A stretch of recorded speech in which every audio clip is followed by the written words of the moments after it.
We just built our house, Will and I. Last month, we were able to move in. It's small, not even 1,000 square feet. His parents call it a micro home. I call it perfect. It's just us and our 2 dogs. Well, 3 now. But I'll talk about that in a minute. First, I should explain a few things so this story makes more sense. I've lived most of my life here, in Colorado. I was born and raised in Denver. I took a hiatus when I went to college out of state. But I came back. It's home. Our new house is just east of the Front Range and south of Denver. We're pretty far out of the city. It takes 30 minutes or so to reach the city limits of Denver. Our nearest and pretty much only neighbor, Steve, is just over half a mile away, which isn't really all that far. I can see his house from here as I type this.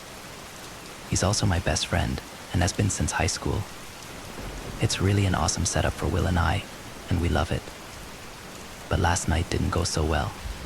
Will is out of town for work for 4 days, leaving me and the dogs alone in the new place for the first time. It didn't occur to me to be bothered by this since I've spent plenty of nights alone before. The day was as normal as could be. I drove Will to the airport, without any trouble came home, took the dogs for a stroll around the property, got some work done. I talked to Will on Skype for a while, made dinner and retired to the deck out back afterwards. I was sitting in a chair, enjoying the cool air, minding my own business. Down the road a bit, I could see the lights on in Steve's house. Not a thing seemed to be out of the ordinary. I was so enjoying the night air that I leaned back in my chair and closed my eyes for a moment, took in the smells and sounds of nature around me. And that's when one of the dogs growled. The sound made me sit up so fast I almost fell out of my chair. I studied the 3 dogs and figured out pretty quickly that it was Big Ben who had made the noise. Ears alert, he was staring off into the night with keen eyes. The 2 girls were equally alert, although they didn't seem to have heard or seen what he had. The look to him while he continued to gaze towards the dark yard. He gave another low, almost inaudible growl. Now, there's certain sounds that dogs make that really put you on alert. This was one of them. It was an unsure, almost hesitant growl, like something was spooking him, but he didn't know exactly what. I followed his gaze, but nothing within the confines of the fenced-in backyard seemed amiss, unless there was an animal just beyond the wooden fence. As far as I could tell, there was nothing at all for him to be growling about. I watched him for a minute, and he kept looking in the same place. He'd sniff the air and his ears would swivel, as though something just beyond his ability to sense was out there. I started to feel a little creeped out, but the other 2 dogs, Danny and Nina, didn't seem to be picking up on anything. I studied him for a few more minutes, and finally convinced myself he was either overreacting about something or imagining things. So Big Ben is our newest addition. He showed up a few weeks before the house was finished, just out of the blue one day while I was checking on the progress of things. He's a massive, shaggy black bear of a dog. Although he appeared to be a stray, he had come right up to me, tail wagging, and greeted me as though he'd been my dog all his life. Who could turn him away? We took him in immediately. The vet we took him to found no microchip, and no one around had heard of a missing dog, so we kept him. Will was the one who named him, and a fitting name it is. He's 100 pounds, and his shoulder almost comes up to my hip. I'm convinced he's got wolf in him. He's been like an oversized puppy from day one, never aggressive, and as obedient and loyal as our girls. But at times I have some trouble figuring him out. Sometimes he does weird things, growls at nothing, stops dead in his tracks like he hears something, or stares into the distance like he thinks he sees something. At the end of the day, we have no idea what his life was like before us. It was possible was on his own for months. The vet thinks he's about 3. His heightened sense of awareness could just be from being on his own for so long, having to look out for himself. Nonetheless, I felt a distinct shift in the atmosphere as a result of him growling into the darkness. I was genuinely uneasy, and for the first time since Will had left, was fully appreciating the fact that aside from my trio of dogs, I was alone. My eyes involuntarily drifted towards Steve's house. The light from within gave me a sense of comfort. Knowing I could pick up the phone and have him at the door in minutes calmed me down some. But I wasn't about to bother him over this. I was going to head back in for the night when I looked towards the black shadow of the mountains, and then I heard it. It was a very faint, almost indiscernible sound coming from the woods. A pattering sound, like something walking on the forest floor. It was so faint that I wasn't even sure if I was hearing it or my ears were playing tricks on me. It could have been the light breeze rustling the leaves. And then a light wind came up, and I swear the moment it did, I heard what sounded like someone saying, SHHH. That freaked me out, but when I strained to listen, it was hard to distinguish the sounds of the wind in the leaves from anything else.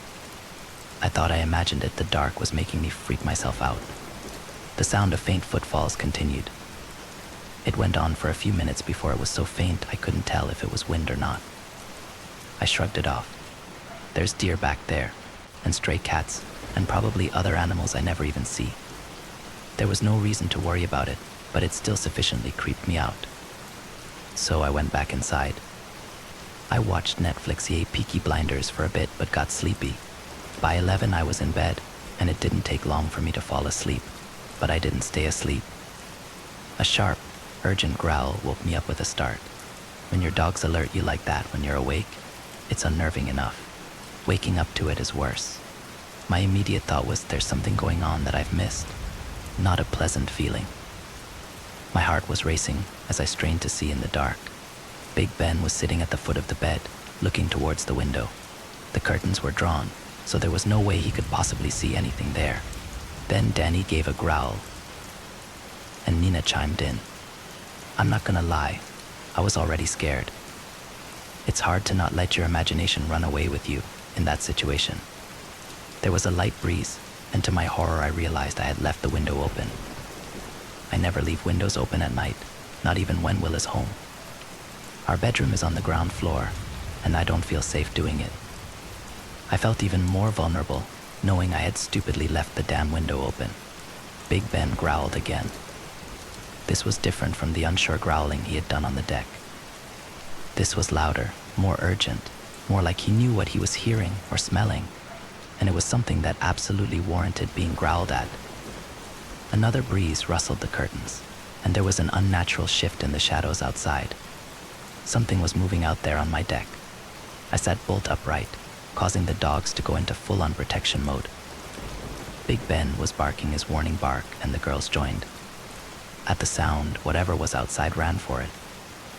Heavy, loud footfalls could be heard above the chaotic barking as it bolted along the deck. With my dogs flanking me, I reached through the slit in the curtains, slammed the window shut, and locked it. I yanked the curtains fully closed, rolled back across the bed, and pulled out the revolver I keep in my nightstand. The dogs were going berserk, and I had to almost yell to get them to stop barking. I got my phone and called Steve.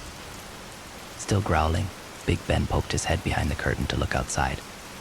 I was shaking all over, sweating bullets as the phone rang. Nina stood at the closed bedroom door, like a sentry, ears erect, listening for further threats. Danny was standing upright, but still on the bed. I had never been so glad to have them. Steve picked up, sounding sleepy, and I told him what happened. I was almost crying as I did, and he told me not to move because he was coming over. I couldn't have moved if I tried. I was too terrified. I just sat in bed with the gun in hand and dogs surrounding me. I finally noticed the time 2:15 in the morning. I heard Steve let himself in. Not 5 minutes later, we keep keys to each other's houses, and he knocked on the bedroom door. Leah, are you all right? Yeah. It's open, I told him. He came in and was wide-eyed and looked about as scared as I was. He was carrying his shotgun with him. The dogs were usually all over him when he visited, but they pushed past him to go investigate the house. Which way do you think it ran? Steve asked me immediately, peering out the bedroom window. It took off towards the trees, I said, still in disbelief. He looked in the direction of the woods that bordered the property. Could it have been a deer? He asked. I strained to remember the sound of whatever it was thundering across the deck. I felt sick at my stomach. I wanted it to be a deer. I so wanted it to have been a wild animal that had simply wandered too close. It could have been replied. Truth was, deep down, I knew whatever had sprinted across my deck hadn't done so on 4 legs. Steve looked concerned, like he knew I didn't really believe that theory, but didn't say anything. It could have just been kids. Playing a prank or something, I asked, hoping it could be as simple as that. He glanced uneasily out the window again. I could tell he was trying hard not to scare me. I know my best friend. He thought it was something more malignant than kids being jerks. Big Ben came back into the bedroom. He licked Steve's hand and jumped on the bed, curling up so he was practically on my lap. Steve, against my wishes, went to investigate the deck. I watched him the whole time from the window, still reeling and from the whole ordeal. If it had indeed been a human out there, my paranoid mind was convinced they were just beyond the trees, still watching the house. I was on edge until he came back inside. He had walked around the perimeter of the entire house with his shotgun and found no trace of anything. Nonetheless, I was still shaken up, and he agreed to stay the rest of the night. I made up the couch for him, and we sat up and talked about the strange event for a while, exchanging various theories, until both of us felt safe enough to sleep. Whatever had been outside my window was probably long gone, and I was even beginning to believe it could have been an animal of some sort. I had been half asleep when it all happened. It could easily have been a deer or even a coyote or something, and I had let my imagination get the better of me. I slept until almost noon, and when I woke up, Steve was still asleep on the couch. So I sat down to write this out. It's what I do. I'm a freelance writer, and typing this out just feels right, cathartic even. I've already decided not to tell Will what happened, at least not while he's away.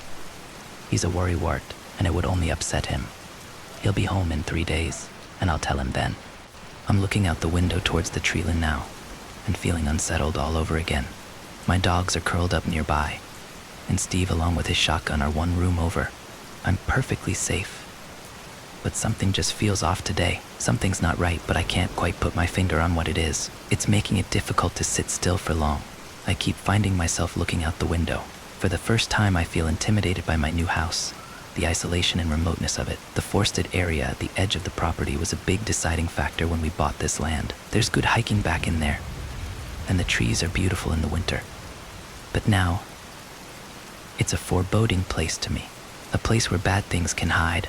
The worst part of it is not knowing what or who had been practically pressed against my open bedroom window. Maybe it had been a deer, and I was overreacting. But if it had been a human ... why my window? Why my house? And why on the first night I was there alone? Could they have been watching and waiting for this particular night? I know your mind can go to some pretty dark places when it's the middle of the night. Things always seem scarier then. But after what happened, can you blame me? Big Ben hasn't let me get much more than 3 feet from him since last night. Nina and Danny are a little restless too. I let them outside in the fenced yard for a bit. Running around and playing seemed to help their moods, but Ben didn't go out and play. He went to the edge of the yard, did his business, and came right back to be glued at my side. I don't think I've seen his ears relax since Will left. I took a walk around the deck just now. It wraps around the whole house, with a gate you have to go through to get to the part that overlooks the fenced yard. When I opened it, I noticed it wasn't latched all the way. I figured Steve had neglected to pull it shut the whole way when he was checking things out last night. Along the side of the deck where the animal or person had been, I have large planters with white hydrangeas growing. It didn't take long to notice that my hydrangea blooms are wilted and brown, like they'd been nipped by frost. I know it wasn't that cold last night, and this discovery has weirded me out all over again. I'm going to show Steve when he gets up, and maybe we can figure out who or what was skulking around my house in the dead of the night. There's quite a bit in this, so bear with me. Just so there's no confusion, everything from the original post happened Monday night. Yesterday, Tuesday, was pretty quiet, but today got weird again. Suffice it to say, tonight didn't go so well either. I showed Steve my wilted flowers when he woke up Tuesday morning, and he had no explanation for it, especially since the roses on the opposite side of the house are untouched and healthy. The closest explanation either of us can come up with was some sort of parasite or fungus got to them. He spent some time inspecting the woods around the house and found nothing suspicious or out of place. I didn't sleep great last night, but otherwise, all was well. This morning, though, I woke up way too early. It was around 5. and it was still pretty dark outside. I could hear the footsteps out in the woods again. It sounded like it was just barely far out enough that I couldn't see it. Big Ben kept growling at the door. I phoned Steve at around 9, and he came over to check things out once more. By the time he arrived, the sounds were gone. He tried to convince me it was deer, and that the sound of his truck pulling in drove them back into the woods. I want to believe him. Steve hung around for a while, but had to leave for work in the early afternoon. He works at an animal clinic in the city. He promised to stop by and check in on me on his way home. So aside from the dogs, I was left alone again. After he left, I called and talked to Will for a while. I think he knew something wasn't quite right, but he didn't press the issue. Oh, and he had somewhat irritating news. His team is having to extend their trip for an extra day, or maybe 2. So I'll be here alone even longer. I tried getting some work done after the phone call, but found it was hard to concentrate, and I was pretty tired. I decided to take a short nap in hopes that I would feel better when I woke up. I slept just under an hour and was woken up by the heat. I hadn't left any windows open, and it was hot enough outside, 90 degrees, according to AccuWeather, that I should have turned on the AC. So now, on top of being stressed and worried, I felt hot, cranky, and still tired. I went ahead and booted up the air, even though open windows would have done the job. I'm not too keen on having any windows open at the moment. While the place cooled down, I took a shower, and then the weirdness began again. After I took my shower, I dried off and headed to the bedroom to get dressed, which is when I saw something move out of the corner of my eye. I froze. At first I was confused, but then I was scared. It wasn't one of the dogs. It couldn't have been. The movement occurred at roughly eye level, and not even Big Ben is that big, for God's sake. It was a subtle movement, almost like a shadow or a shifting light. It had happened in less than 5 seconds. I stared at the spot I thought I had seen it happen, just outside the big window in the living room. Nothing else moved, and I strained to think of what it could have been.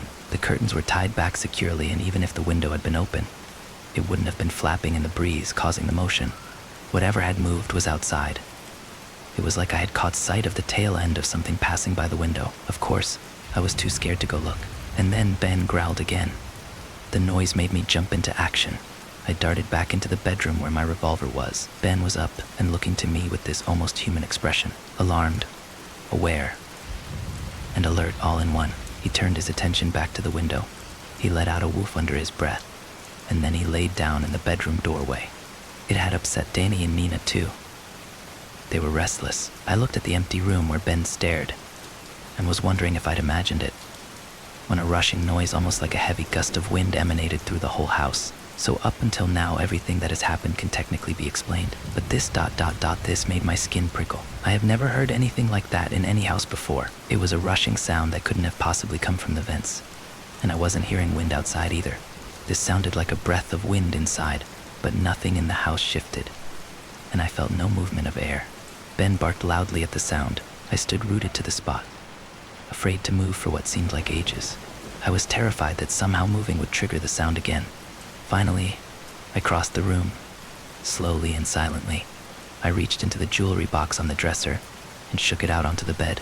I found what I was looking for pretty quickly, an antique silver cross necklace that had been my grandmother's. I pulled it over my head, shaking like a leaf the entire time. I don't know what made me do it, just that it made me feel safer to have it on. I didn't know what else to do at that point. I'm not even overly religious, but in that moment of fear, I wanted my grandmother's cross. Ben leapt onto the bed and stood listening for a moment. Danny and Nina hid in the small walk-in closet like they did when it thundered. I sat on the edge of the bed for a long time, listening like Ben was. Nothing else happened, but I was too scared to really investigate further. It was only when the light in the room began to change, indicating the sunset had begun, that I left the room. The revolver went with me. I peeked out the window where I'd seen, or thought I'd seen, movement. The deck was calm and empty. If someone had walked across it when it was that quiet inside, I should have heard that. Maybe I did imagine it, but at this point I couldn't really believe that I had. All the doors and windows were secure.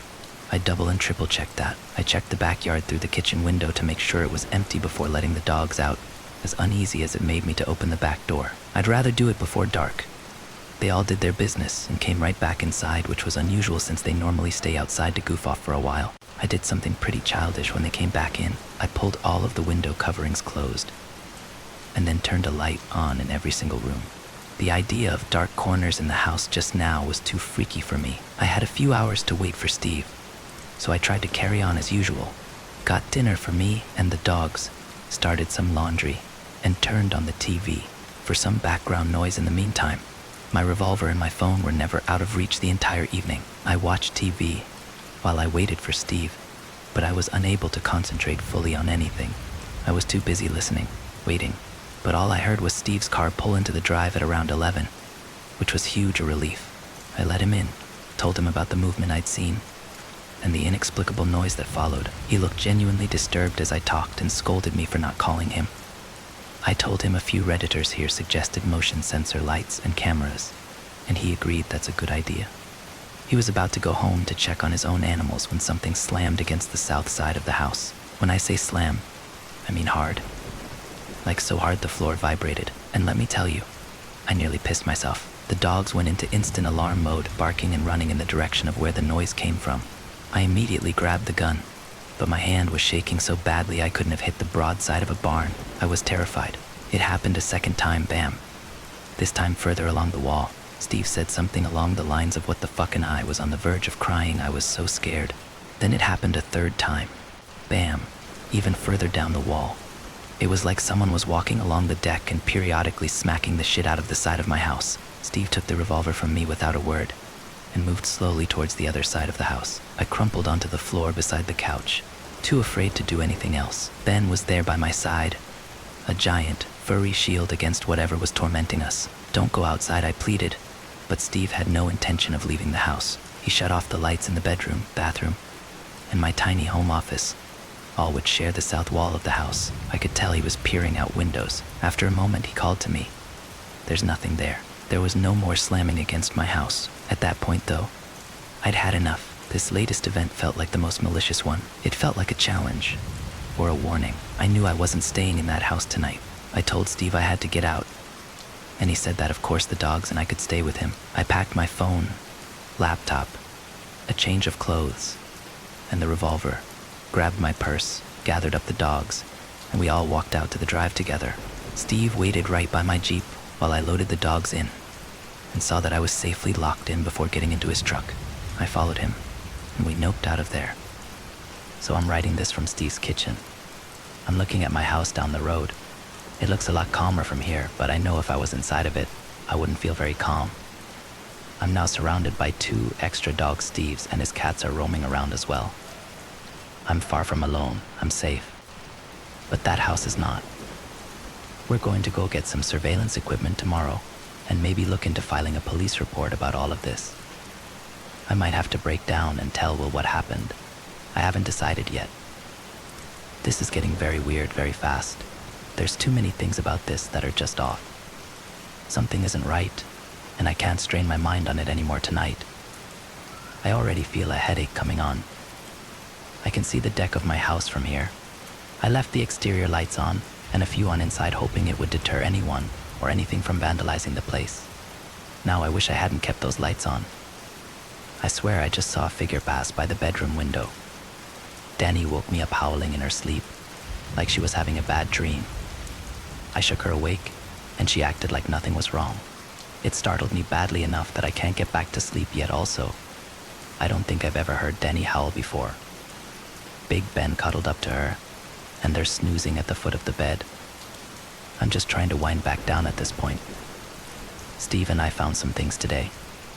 Disturbing things. After ID early this morning, when Danny woke me up, I had a terrible time getting back to sleep. I had almost drifted off when I nearly vaulted out of the bed. I heard what I thought to be a baby crying. Upon waking up more, I figured out it sounded more like one of the cats meowing, howling, sort of like they do when they're picking a fight with another cat. I think I fell back asleep before it stopped, because it seemed to go on and on. Steve and I drove back to my house after we had breakfast. Danny and Nina refused to get in the car, so I left them at Steve's. Ben, of course, came along with no problem. We were walking the perimeter of the deck together and spotted something on the exterior wall. It freaked me out so bad I wanted to leave right then. But Steve was interested in inspecting it further. It was a faint handprint, but not an actual print, more like a painting in the shape of a hand.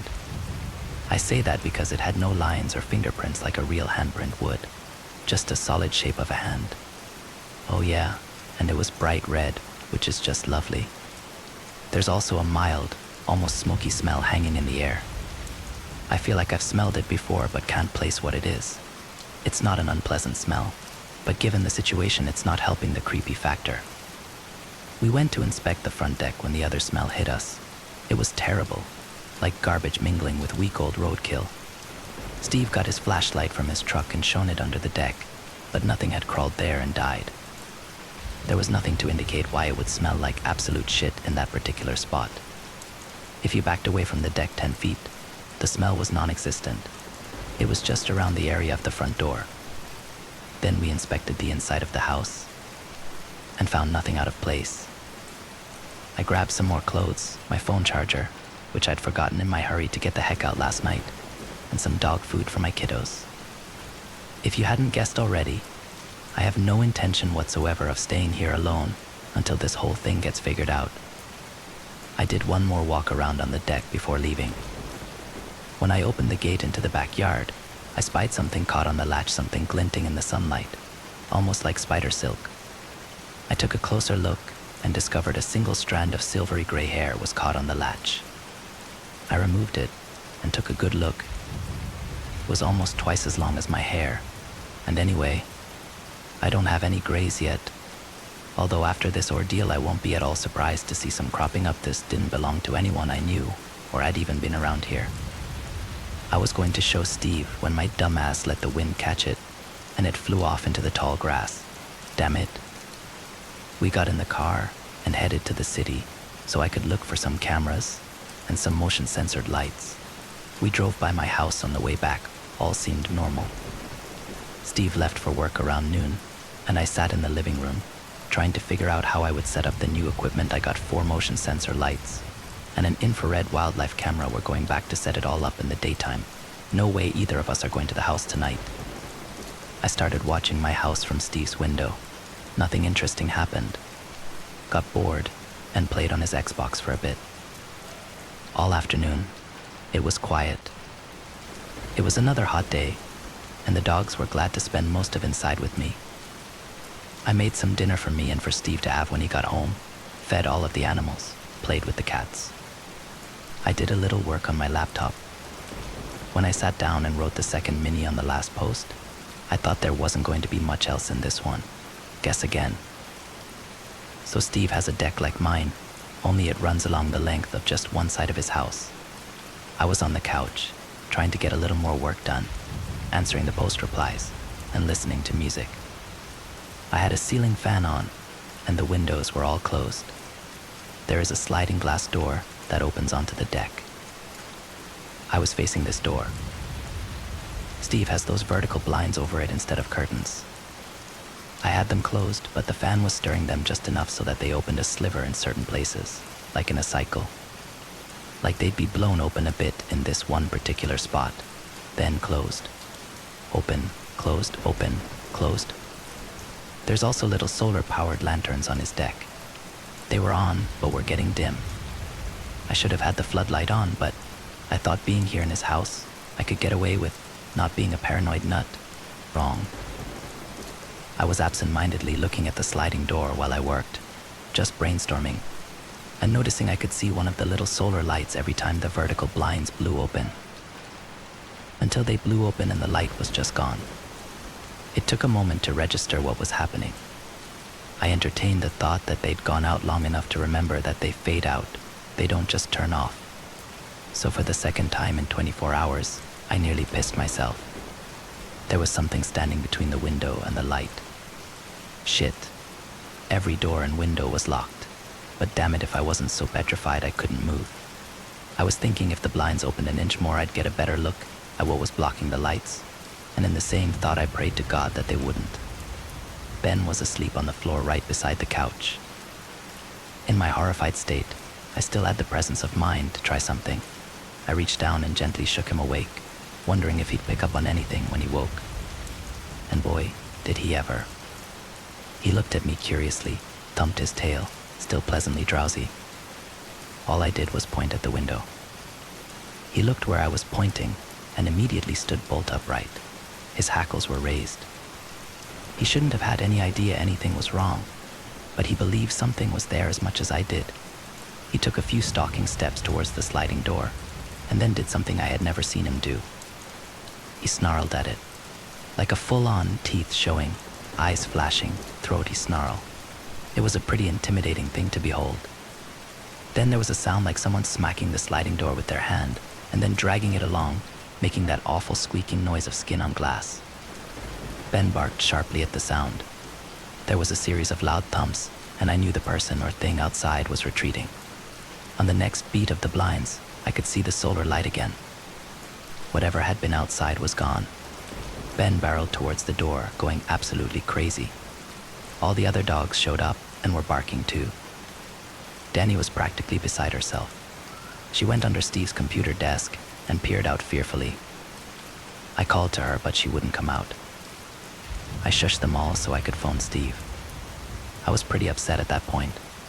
I thought seriously about calling the cops, and also considered calling Will to tell him he needed to come home early. I still haven't ruled either one out. Steve said he'd leave work a little early so he can get home sooner. I hope he can. I'm beside myself here. I'm trying to occupy myself by getting this part written down. And I don't know if it's the wind playing tricks on my ears, but I swear I can hear talking somewhere outside, or someone calling a name that I can't quite make out. And whistling, but not like a bird, more like the way someone whistles when they want your attention. It's so windy I can barely hear it, but I'm sure it's not in my head. I'm currently huddled in the guest room with Netflix going in the background on my laptop, just so I can't hear those noises outside. It's too freaky. Oh, and while I had Steve on the phone, I brought up the howling cats I heard last night. He informed me that he had shut all 3 cats in the house before bed. Steve is home now, so I'm not alone anymore. First thing he asked when he got in was if I had heard voices and whistling outside. We're talking about possibly getting police involved, but we're worried as soon as we start talking about this unexplainable stuff, they're going to think we've been smoking too much and will blow us off. I just woke up from a really bad nightmare, and I wanted to write about it here. I dreamt I was in my house. It was like it was night, but not night. The sky was dark, but I could still see things clearly. I heard something like wind chimes outside, so I went to look. I could see something hanging in the trees, clanking together and making the noise. I thought it was sticks at first, but pretty soon it became clear that it was fucking bones dangling from the branches. They banged together and made this weird, hollow sound. Dreamy was just beginning to think that they were human bones when the dream morphed into something different. I was running along in the dark, on all fours. All I could see was a trail ahead of me. Something was driving me to keep running in the direction I was going, but I wasn't fully aware what it was. In the darkness on either side of me, the whispering began. A soft sound at first, so indistinct it might have been wind. Then it got faster, more urgent, until hundreds of voices were whispering. Then they were chattering. I couldn't understand any words, and I found I didn't really care. I just needed to keep running. I wasn't scared, but determined. The chattering got louder and more anxious sounding until the voices were like a howling wind. I kept running. And then I was normal me again, laying in my own bed, in my own house, and something warm was across my chest. It was heavy, but not in a bad way. In fact, there was something extremely comforting about it. I touched the warm thing, it was soft. It seemed like I was safe in this dream until I noticed a figure in the doorway. It was tall, thin, and human-like, but at the same time, something was terribly wrong with it that made it seem far less human. Distorted, stretched. I wanted to hide, but the warm, heavy thing on my kept me from hurtling myself off the bed. I couldn't see any distinct features in the figure, but I could just tell it was looking right at me. And then I woke up for real, still in Steve's guest room, with my hand full of Big Ben's coat. I got up to write this out and discovered my grandma's cross necklace was off. I've been sleeping with it unnaturally. I freaked and started looking for it. I found it tangled up in a blanket I had kicked onto the floor in my sleep. I don't remember taking it off, and it's the kind of necklace with a clasp. You can't just take it on and off over your head. I don't know if I'll be going back to sleep after that nightmare. I feel half sick. It's about 6 a.m. here, and I haven't been able to get back to sleep. Will is coming home today, and I'm going to have to sit down with him to fill him in on everything. We'll be working on installing the new lights and the infrared camera, and I am going to try to get some decent rest tonight. I just feel like crap right now. I haven't had a decent night's sleep since Sunday, and I'm just so worn out, both emotionally and physically. I look about 5 years older. I feel about 5 years older.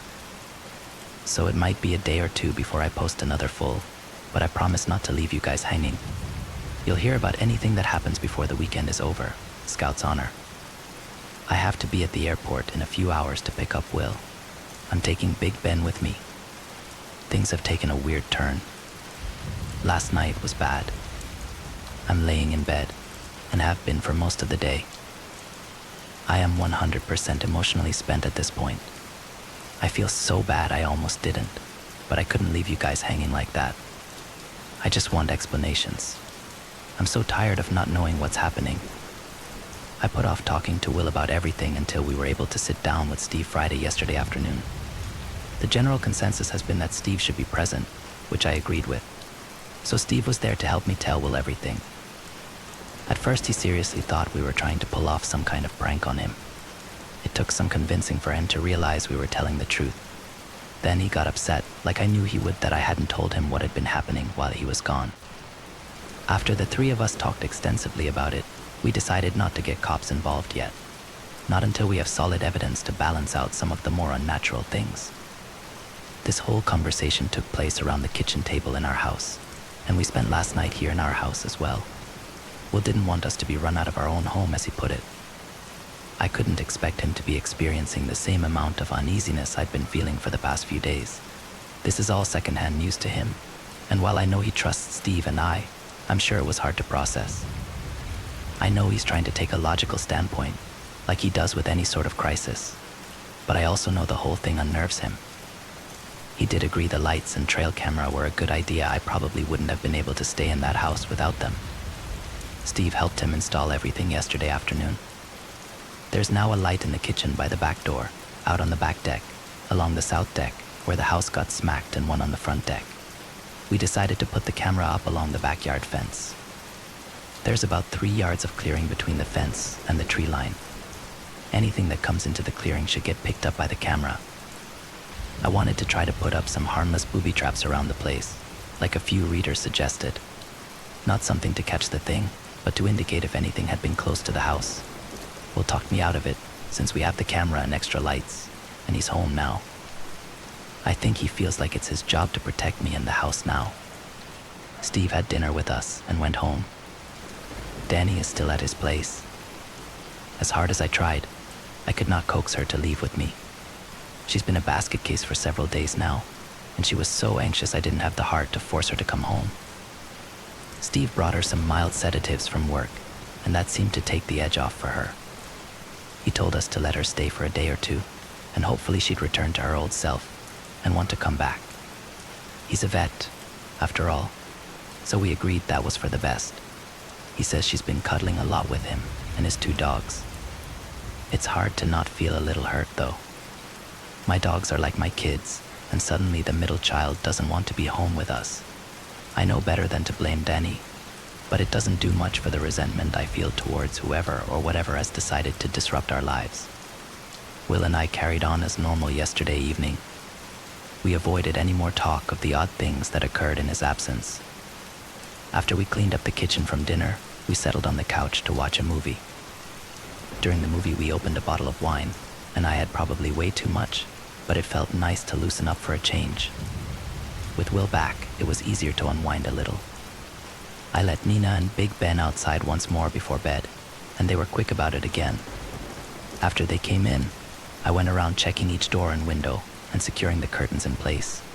Will watched me do this, looking a little bemused, but didn't say anything. I climbed into bed and sat down to reply to comments from you guys. I have to admit that by that time I was a little tipsy on wine. I think it was about 11:30 here when I called it a night and laid down to sleep.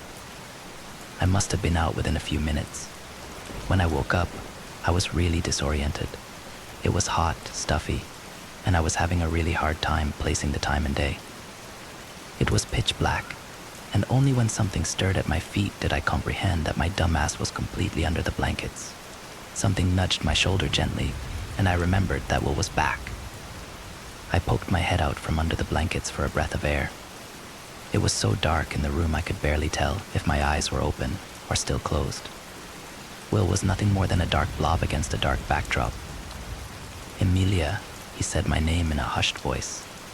"Are you awake?" Was all I answered.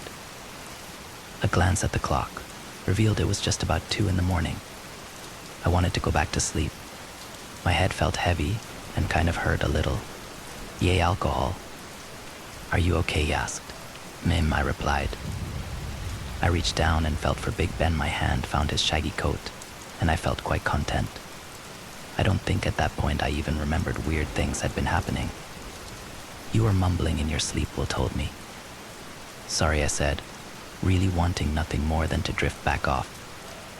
"It's okay," didn't really register at the time how concerned he seemed. This next bit, I've had to have Will help me piece together. The next time I woke up, it was to the awful sound of a scream. Just before the screaming, I heard someone calling my name. Only it wasn't my name. I can't really explain it, but it woke me up. I was in an instant state of terror and confusion. A light was blinding me. I remember realizing in shock that the scream was mine, coming from my own mouth. I wasn't in bed or even laying down. I was on the front deck, facing the woods. I had no recollection of having gotten there. I had set off the motion light, so it was hard to see much. Something hit the back of my leg rather hard. I stopped screaming. Now I was just hyperventilating. I glanced down to see Big Ben pawing at my legs and feet, but I felt too scared to move. I don't think I've ever felt more vulnerable in my entire life. I was facing the tree line.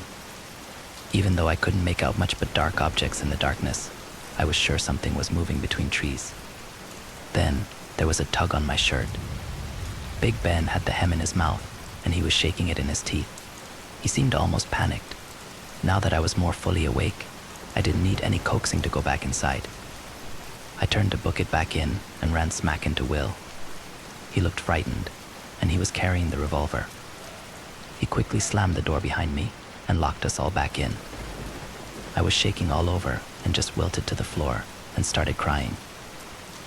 Will sat on the floor with me, making attempts to soothe me, but I couldn't stop sobbing. He kept telling me I had just been dreaming, but I knew what happened wasn't normal. I've never slept-walked in my life or had a night terror, but it seemed I just experienced both of those things in the same night. I don't even remember what set me off screaming. Big Ben sat beside us, periodically licking the tears from my face. Will just sat with me while I cried everything out. I don't think he knew what to say. I rarely cry, and here I was bawling my eyes out. I felt very much threatened by this thing, now more than ever. Something caused me to go wandering beyond the safety of the house, unprotected, into the gaping maw of darkness outside. I feel like I lost all control, like my own body betrayed me. Will eventually coaxed me back to the bedroom. I barely remember this, and got me to settle down. Big Ben stretched out on the bed and rested his head on my stomach while I laid there, trying to calm myself. Nina was at the side of the bed looking concerned. She eventually climbed into the bed with me too, curling up in the tiny spot at my feet. Will settled back into bed, and apparently I nodded off pretty quickly. I'm surprised I fell back asleep so fast, but I must have been exhausted. I had another dream, a good one though. The same dream as a few nights ago when that warm, shaggy something was laying across my body, no creepy figure in the doorway this time. When I woke up again, it was daylight. Will was sitting in the bed with his laptop, and Ben hadn't moved from my side. After I woke up a little, I asked Will to tell me everything that happened. He told me I kept mumbling nonsense in my sleep, and it woke him up a few times. The first time was the time I remember. Then it happened twice more. He couldn't really figure out what I was saying, and most of it made no sense. But he did say there were a few things that he could distinguish. First, I kept saying don't, That was when he woke me up, but I have no memory of sleep talking. Then I asked him, still in my sleep, if the door was locked. At one point I'd said something like not me, or it's not me. And then I called for my grandma. Then he said that he woke up abruptly a while later because he thought he had heard me gasp or sigh loudly. It was hard for him to know for sure because he had been sound asleep. He had reached over to check on me and found empty space in the bed. It freaked him out pretty bad, not only because I wasn't in the bed, but also because that meant the source of the sound probably hadn't been me. But his biggest concern was the fact that I was missing. He had taken the revolver off of the nightstand because something felt really off to him, his words. As he checked the bathroom for me, he realized Big Ben wasn't around anymore either, and that the front door was ajar. He was headed to the living room to look for me when I screamed. He said that even though he knew it had to be me screaming, it didn't sound quite like me. That there was a primal quality to it that scared him senseless. He said he felt a terrible sense of dread and panic when he saw that I was outside. And at first he thought Big Ben was biting me, but then he realized he appeared to be trying to keep me from wandering further outside. I got up to write this out and discovered my grandma's cross necklace was off. I'd been sleeping with it on naturally. I freaked and started looking for it. I found it tangled up in a blanket I had kicked onto the floor in my sleep. I don't remember taking it off, and it's the kind of necklace with a clasp. You can't just take it on and off over your head. I don't know if I'll be going back to sleep after that nightmare. I feel half sick. It's about 6 a.m. here and I haven't been able to get back to sleep. Will is coming home today and I'm going to have to sit down with him to fill him in on everything. We'll be working on installing the new lights and the infrared camera, and I am going to try to get some decent rest tonight. I just feel like crap right now. I haven't had a decent night's sleep since Sunday and I'm just so worn out, both emotionally and physically. I look about 5 years older. I feel about 5 years older. So it might be a day or two before I post another full, but I promise not to leave you guys hanging. You'll hear about anything that happens before the weekend is over. Scout's honor. I have to be at the airport in a few hours to pick up Will. I'm taking Big Ben with me. Things have taken a weird turn. Last night was bad. I'm laying in bed, and have been for most of the day. I am 100% emotionally spent at this point. I feel so bad I almost didn't, but I couldn't leave you guys hanging like that. I just want explanations. I'm so tired of not knowing what's happening. I put off talking to Will about everything until we were able to sit down with Steve Friday yesterday afternoon. The general consensus has been that Steve should be present, which I agreed with. So Steve was there to help me tell Will everything. At first, he seriously thought we were trying to pull off some kind of prank on him. It took some convincing for him to realize we were telling the truth. Then he got upset like I knew he would that I hadn't told him what had been happening while he was gone. After the three of us talked extensively about it, we decided not to get cops involved yet. Not until we have solid evidence to balance out some of the more unnatural things. This whole conversation took place around the kitchen table in our house, and we spent last night here in our house as well. Will didn't want us to be run out of our own home, as he put it. I couldn't expect him to be experiencing the same amount of uneasiness I'd been feeling for the past few days. This is all second-hand news to him, and while I know he trusts Steve and I'm sure it was hard to process. I know he's trying to take a logical standpoint, like he does with any sort of crisis, but I also know the whole thing unnerves him. He did agree the lights and trail camera were a good idea. I probably wouldn't have been able to stay in that house without them. Steve helped him install everything yesterday afternoon. There's now a light in the kitchen by the back door, out on the back deck, along the south deck where the house got smacked, and one on the front deck. We decided to put the camera up along the backyard fence. There's about 3 yards of clearing between the fence and the tree line. Anything that comes into the clearing should get picked up by the camera. I wanted to try to put up some harmless booby traps around the place, like a few readers suggested. Not something to catch the thing, but to indicate if anything had been close to the house. Will talked me out of it, since we have the camera and extra lights and he's home now. I think he feels like it's his job to protect me in the house now. Steve had dinner with us and went home. Danny is still at his place. As hard as I tried, I could not coax her to leave with me. She's been a basket case for several days now, and she was so anxious I didn't have the heart to force her to come home. Steve brought her some mild sedatives from work, and that seemed to take the edge off for her. He told us to let her stay for a day or two, and hopefully she'd return to her old self and want to come back. He's a vet, after all, so we agreed that was for the best. He says she's been cuddling a lot with him and his 2 dogs. It's hard to not feel a little hurt, though. My dogs are like my kids, and suddenly the middle child doesn't want to be home with us. I know better than to blame Denny, but it doesn't do much for the resentment I feel towards whoever or whatever has decided to disrupt our lives. Will and I carried on as normal yesterday evening. We avoided any more talk of the odd things that occurred in his absence. After we cleaned up the kitchen from dinner, we settled on the couch to watch a movie. During the movie, we opened a bottle of wine, and I had probably way too much, but it felt nice to loosen up for a change. With Will back, it was easier to unwind a little. I let Nina and Big Ben outside once more before bed, and they were quick about it again. After they came in, I went around checking each door and window, and securing the curtains in place. Will watched me do this, looking a little bemused, but didn't say anything.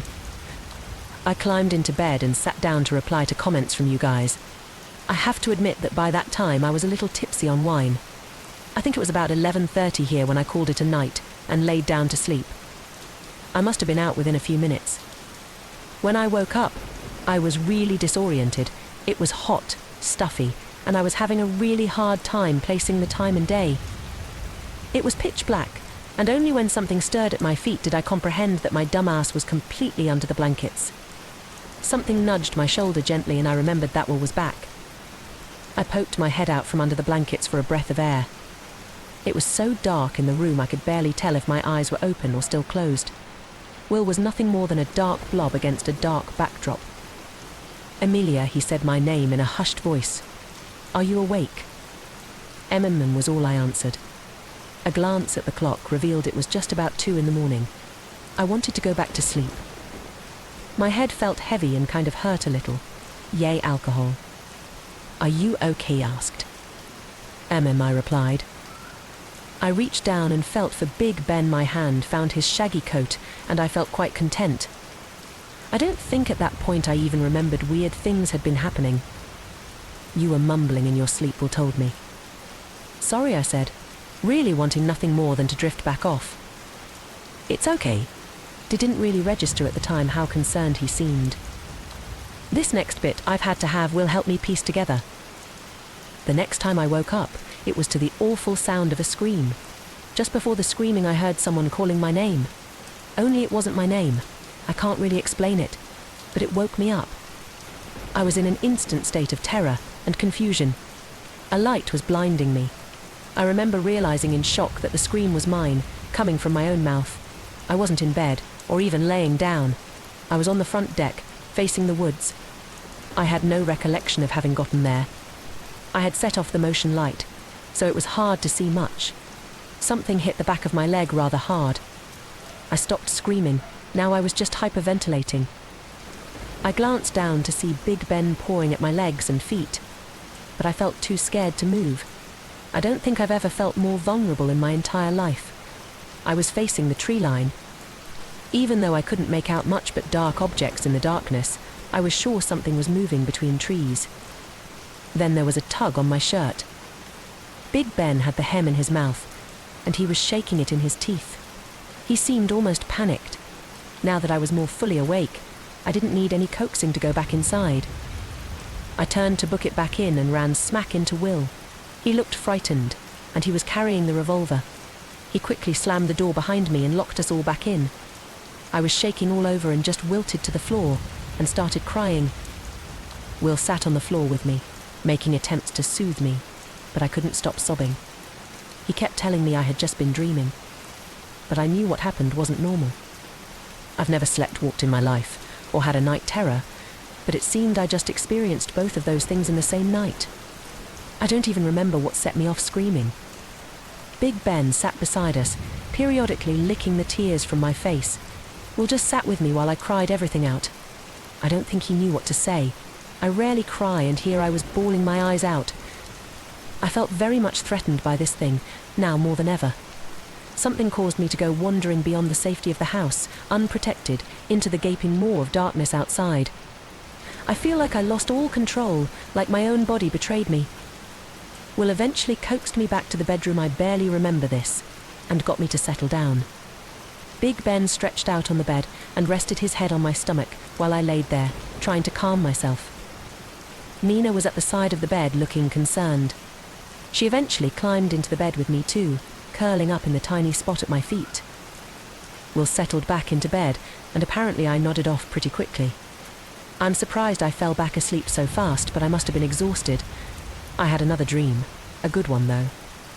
The same dream as a few nights ago when that warm, shaggy something was laying across my body, no creepy figure in the doorway this time. When I woke up again, it was daylight. Will was sitting in the bed with his laptop, and Ben hadn't moved from my side. After I woke up a little, I asked Will to tell me everything that happened. He told me I kept mumbling nonsense in my sleep, and it woke him up a few times. The first time was the time I remember. Then it happened twice more. He couldn't really figure out what I was saying, and most of it made no sense. But he did say there were a few things that he could distinguish. First, I kept saying don't. That was when he woke me up, but I have no memory of sleep talking. Then I asked him, still in my sleep, if the door was locked. At one point I'd said something like not me, or it's not me, and then I called for my grandma. Then he said that he woke up abruptly a while later because he thought he had heard me gasp or sigh loudly. It was hard for him to know for sure because he had been sound asleep. He had reached over to check on me and found empty space in the bed. It freaked him out pretty bad, not only because I wasn't in the bed, but also because that meant the source of the sound probably hadn't been me. But his biggest concern was the fact that I was missing. He had taken the revolver off of the nightstand because something felt really off to him, his words. As he checked the bathroom for me, he realized Big Ben wasn't around anymore either, and that the front door was ajar. He was headed to the living room to look for me when I screamed.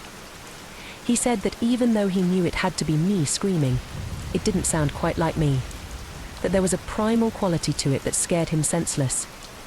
He said he felt a terrible sense of dread and panic when he saw that I was outside, and at first he thought Big Ben was biting me, but then he realized he appeared to be trying to keep me from wandering further outside.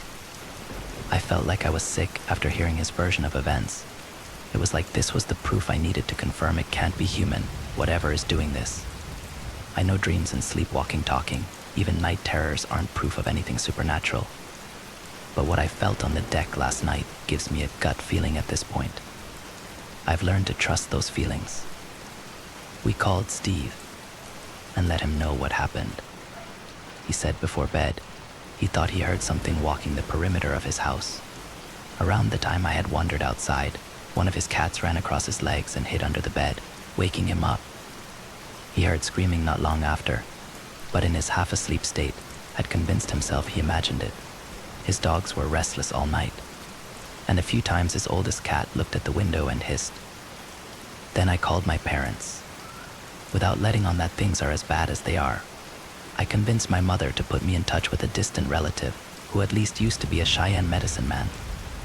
If he can't help, he might know who can. If I hear anything from him. We checked the camera, by the way. It picked up a random deer grazing at the edge of the trees, 2 squirrels fighting, and that's it. So I feel pretty terrible right now. The cross that is thankfully still secure around my neck has me thinking about my grandma. She would have known what to do, of that I'm sure. Grandma used to tell stories about spirits both good and not so good. Now, I'm wishing I remember better what tricks she used to keep the bad ones out and the good ones close by. I had to do a lot of pleading, but Will agreed we could stay in a hotel for one night. We're in a nice little place in Denver right now. Don't worry, it's a place where we were able to bring Big Ben and Nina with us. Danny is still with Steve, and he's giving me S every few hours. So far, things are quiet back home. I'm just looking forward to a good night's sleep. Hopefully getting rested up will help me face this situation head on come tomorrow. I'm going to try to reply to as many of you as possible before I head to bed.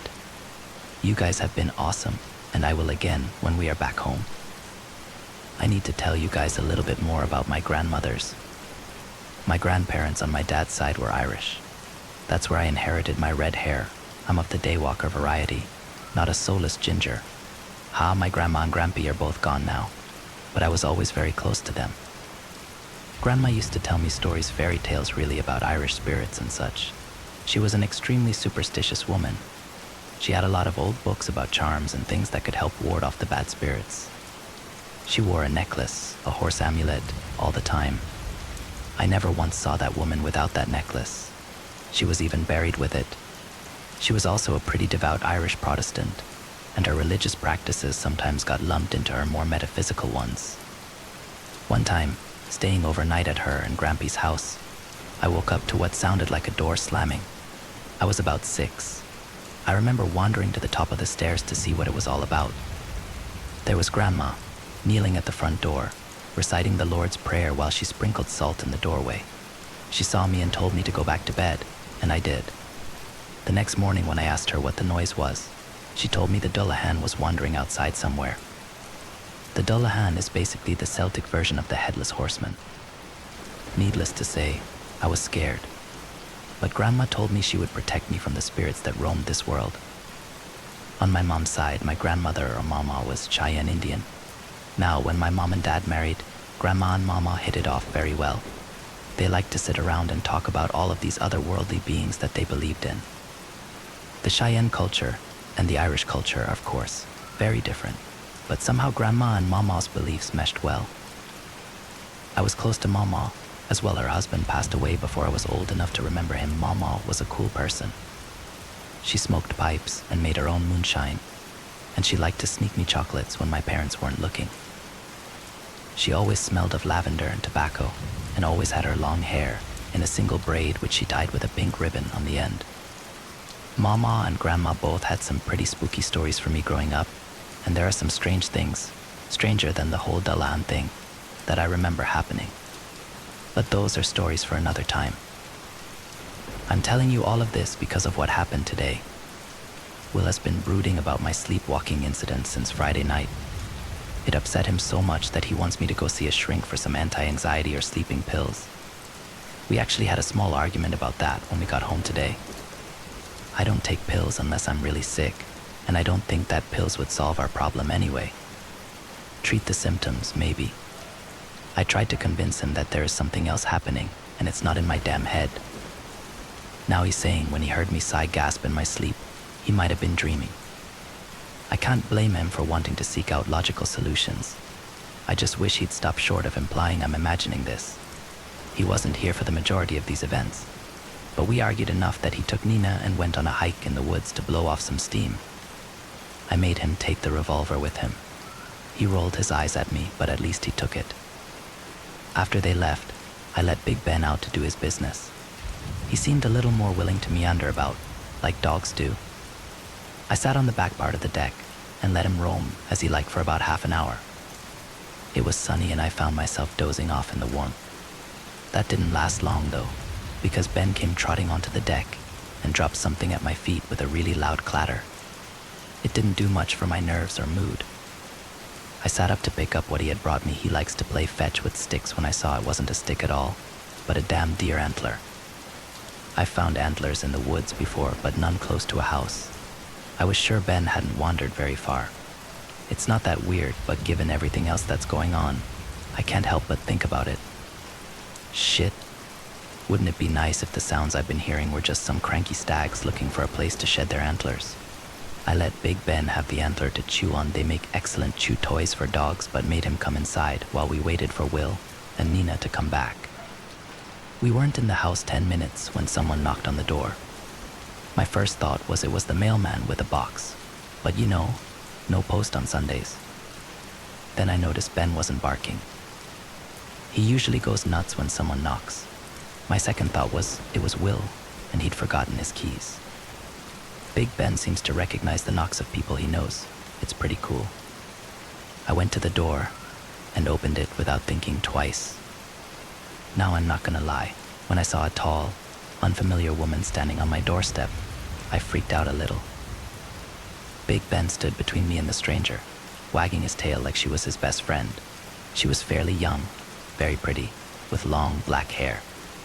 The woman must have realized I was a little taken aback, because she spoke before I could gather myself well enough to form words of my own. I'm so sorry to bother you. My name is Jess. I'm here because I think my grandmother might have been on your property a few nights ago. I was absolutely floored by her words. I didn't even know how to answer that. In spite of everything that had been happening lately, I did not take this stranger's sudden appearance as anything but benign. I invited her in. Ben was all over the woman as she followed me into the kitchen. He was licking, jumping, and pawing her. I was half afraid she was going to tell me that he had been her their dog, with the way he greeted her. Like he had known her.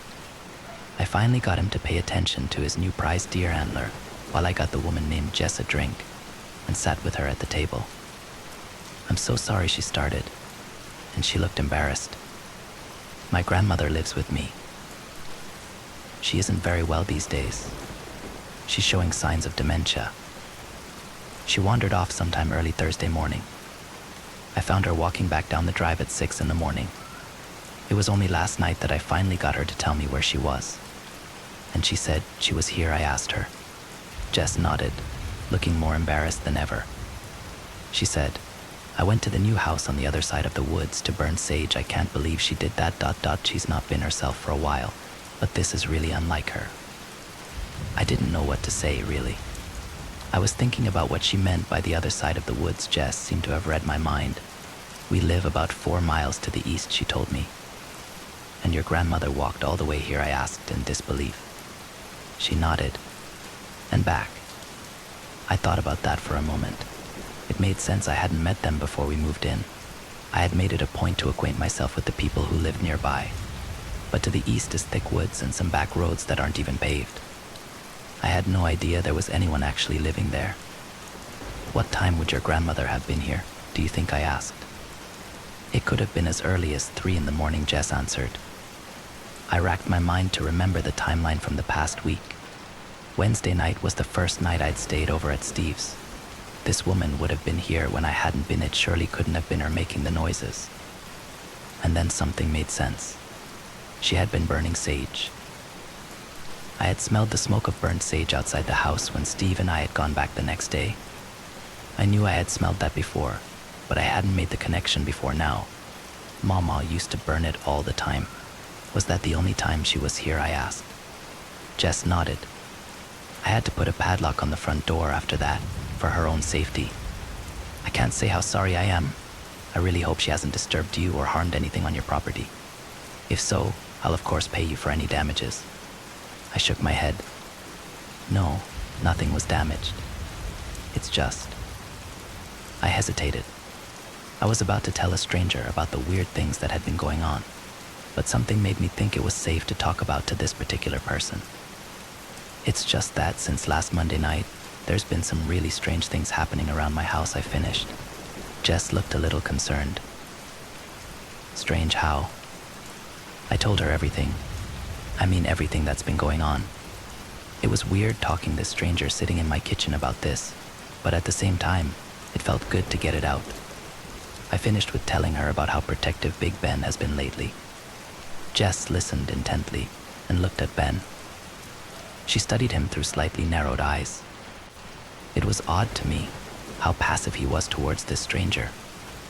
Jess looked at me and hesitated before she spoke again. These voices ... Dio, they call out to you. Call your name.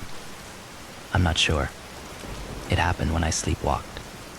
I wound up on the front deck though, and thought I saw something in the trees, I replied. She frowned a little. Something about her long, raven black hair and sharp facial features were very familiar. Your grandmother. Is she native? I asked before I could stop myself. How did you know? She asked. The sage. My mama used to burn it too. She was Cheyenne. Jess smiled. So is mine. So then you grew up hearing the stories. Some of them, yeah. Jess nodded and reached down to pet Big Ben's head. He accepted her touch like he'd known her for ages. Then maybe I should tell you, Jess said. Tell me what? Matt. She studied me for a moment, and there was something almost fretful in her expression. I wasn't going to mention this, but given your heritage, you might not find it so odd. You must understand, my grandmother ... Her mind is not what it used to be. She's almost 100 years old. She wanted to come with me to see you and tell you this herself. I didn't think that was a good idea, but she insists she had a dream about someone close to the owner of the house, and that someone had a message. I was feeling pretty uneasy at this point, but of course I had to hear. Who was the message from, I asked. From a woman ... My grandmother said it was a woman with a pink ribbon in her hair and a pipe, I think. My grandmother said the woman was looking for her little red fox, Jess replied. I think I almost fell out of my chair, hearing that. I tried not to show how freaked out I was, but my hands were shaking. There's only one person in this world who ever called me Little Red Fox, and she's been gone for 3 years. And what was the message, I asked? Stay out of the woods. I'm an emotional wreck right now, but I'll do my best with this. I'm sorry for making you guys wait to hear news. Yesterday, after the conversation with my new neighbor, I was pretty rattled. Obviously, hearing a message from who I believe was my mama, who is dead, was just unreal. The message itself, stay out of the woods, was even more unsettling, of course, especially since Will was currently out there. Jess advised me to get him home as soon as I could, and definitely before nightfall. The general consensus on here was also to get him home soon too, and to make sure it was my Will. Jess left, but we exchanged numbers before she did. We're going to meet again, and I'm going to meet her grandmother, but more on that later. With Will thinking I possibly needed to be medicated, I decided not to overreact. I know I should have gone looking for him right then and there, but I had a while before dark, and I figured he'd likely be back within the hour anyway. So I followed the advice here and called him, asking him to please come back immediately so we could talk things out. Remember, we'd had a bit of an argument before he had left on his hike. He said he was about 2 miles into the trail we had been working on, and he'd turn around and come back right then. So I figured that was enough. I sat down and wrote yesterday's while I waited, and tried not to worry needlessly. Then I got an early start on dinner while I waited. Then I called Steve to tell him the latest news while I waited. Then I realized I had waited for far too long. It should have only taken Will an hour to get back. The woods are thick, but he's an excellent hiker, and fast. When I realized over 2 hours had passed, I got scared. I tried calling his phone, but it rang until voicemail picked up. Tried 3 more times. Texted, please call me. We usually have surprisingly decent reception out here. I knew something was wrong when he didn't answer. I called Steve back to let him know what was going on, and that I was going to look for Will. He didn't want me going alone. I stayed on the phone while I watched out the window. I could see his truck coming up the road within minutes. He brought Paxton with him, his little hound Mix, who is an excellent tracker. And he brought his shotgun again. I grabbed my hiking backpack, which always has emergency supplies in it: water, first aid kit, flashlight, even bear mace. Steve, Paxton, Big Ben and I set off in the direction Will had headed on his hike. And surprise, surprise, an afternoon thunderstorm was approaching. We could hear it in the distance as we pushed through the thick brush. It could be he got turned around in here. We should yell for him, Steve suggested. So we did. Every 100 yards or so, we'd stop and yell for Will and Nina. Then we'd pause and listen. When there was no answer, we'd move on. I had a hat of Will's that Steve would periodically offer to Paxton to sniff. Paxton would nose at it and then charge ahead, looking for the scent. I whistled for Nina almost constantly. If Will had fallen and was hurt, Nina was the kind of dog who would stick with him. If she heard me calling her, she could lead me to Will. About 40 minutes into the woods, the skies opened up and it beat down rain. The trees provided some cover, but it was such a heavy squall that we were soaked within minutes anyway. And it was loud, the rain hammering down, combined with the occasional rumble of thunder, was making it impossible to hear much else. Steve and I had to walk side by side to be able to hear each other. I was getting upset fast. I didn't know how Will would be able to hear us, or us him.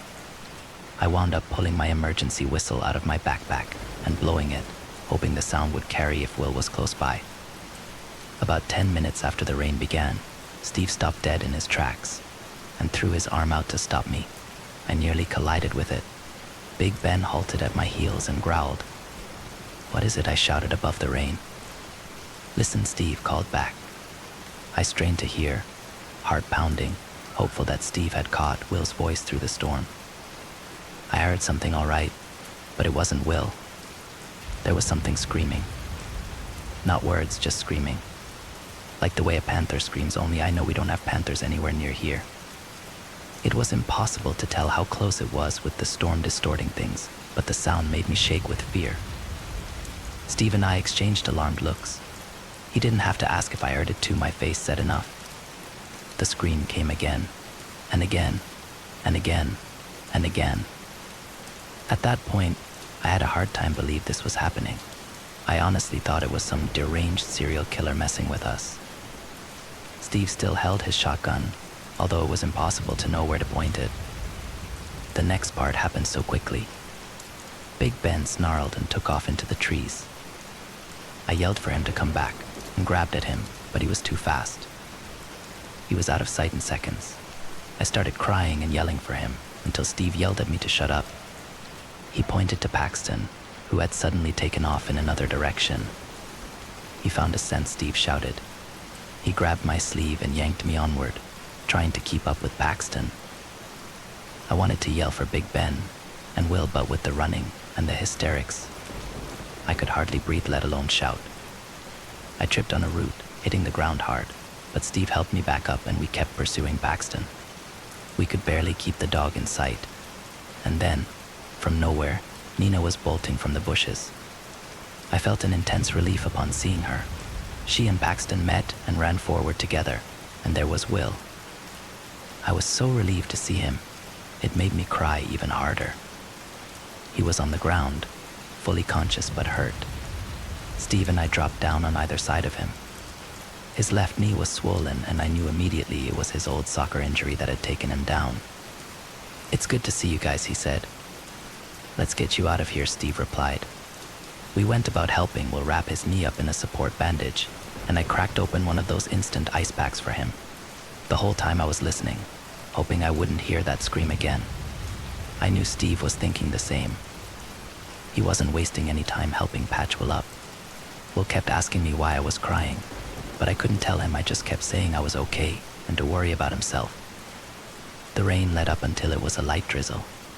We got Will on his feet and headed back towards home, with Steve helping support him along the way. I started calling for Big Ben. "Where is he?" Will asked. "I don't know," I replied miserably. "He ran off in the woods." Steve and I exchanged a dark look. I felt so helpless and suddenly vulnerable. I didn't appreciate how safe Big Ben had made me feel until he wasn't by my side.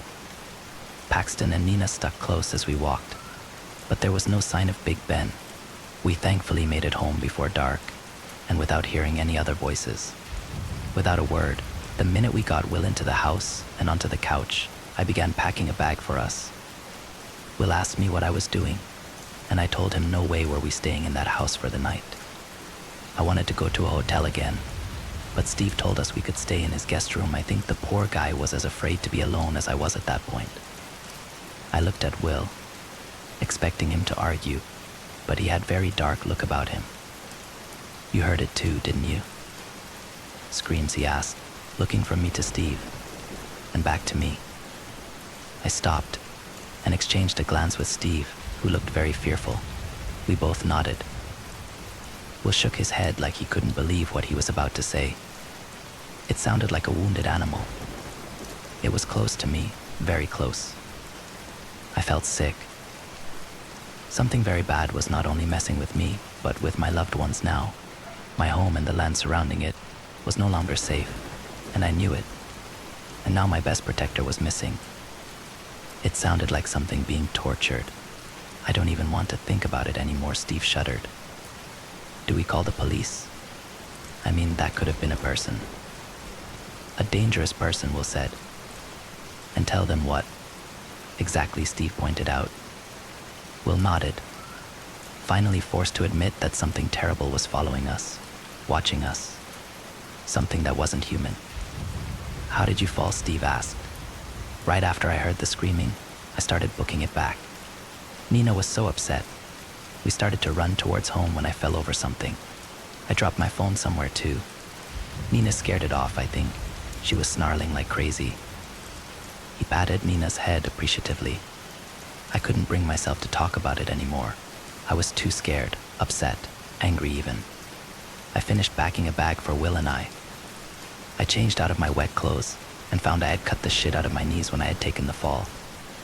I patched them up quietly while Steve tried to convince Will to go have his knee looked at.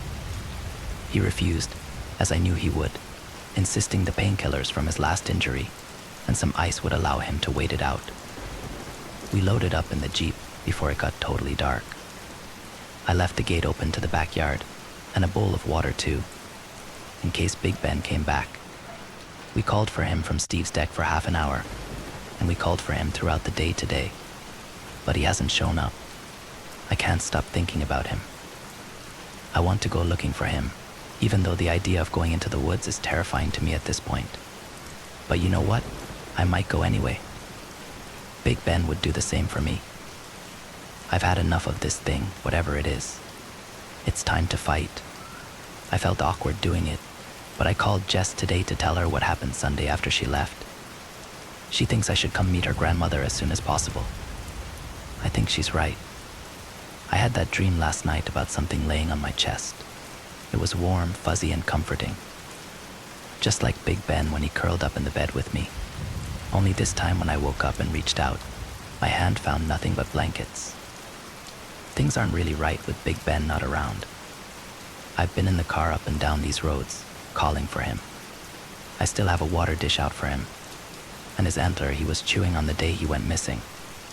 Last night, when I was calling him from Steve's deck, I thought I heard him coming through the woods. There was definitely something walking around out there. I started getting that feeling I was being watched and gave up for the night. We're still at Steve's, and I've still been thinking about all of us going to hide out at my parents' place for a few nights. Danny is glad to have us around. She barely goes outside anymore though, and she won't go without Nina or Steve's dogs. In fact, none of the dogs want to be out of each other's sight now. Steve's cats are acting so weird too. Jules, the oldest one, climbed into the beams above Steve's loft space and cried every time someone tried to coax her down. The other two cats had been hiding in the laundry room. One of them crapped on the floor too. Steve was not pleased. Will has been hobbling around today.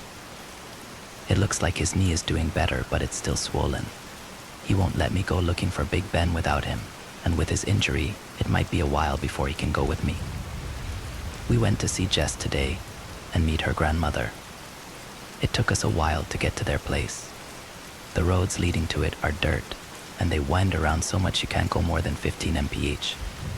It's really a nice little spot, in a little clearing in the woods.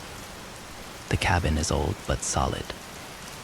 It felt like a safe place as soon as we parked the car. Jess was outside when we arrived. She greeted us, and I introduced Will to her. A big, wolf-like dog came up to greet us as well, and my heart skipped a beat. It looked like Ben at first.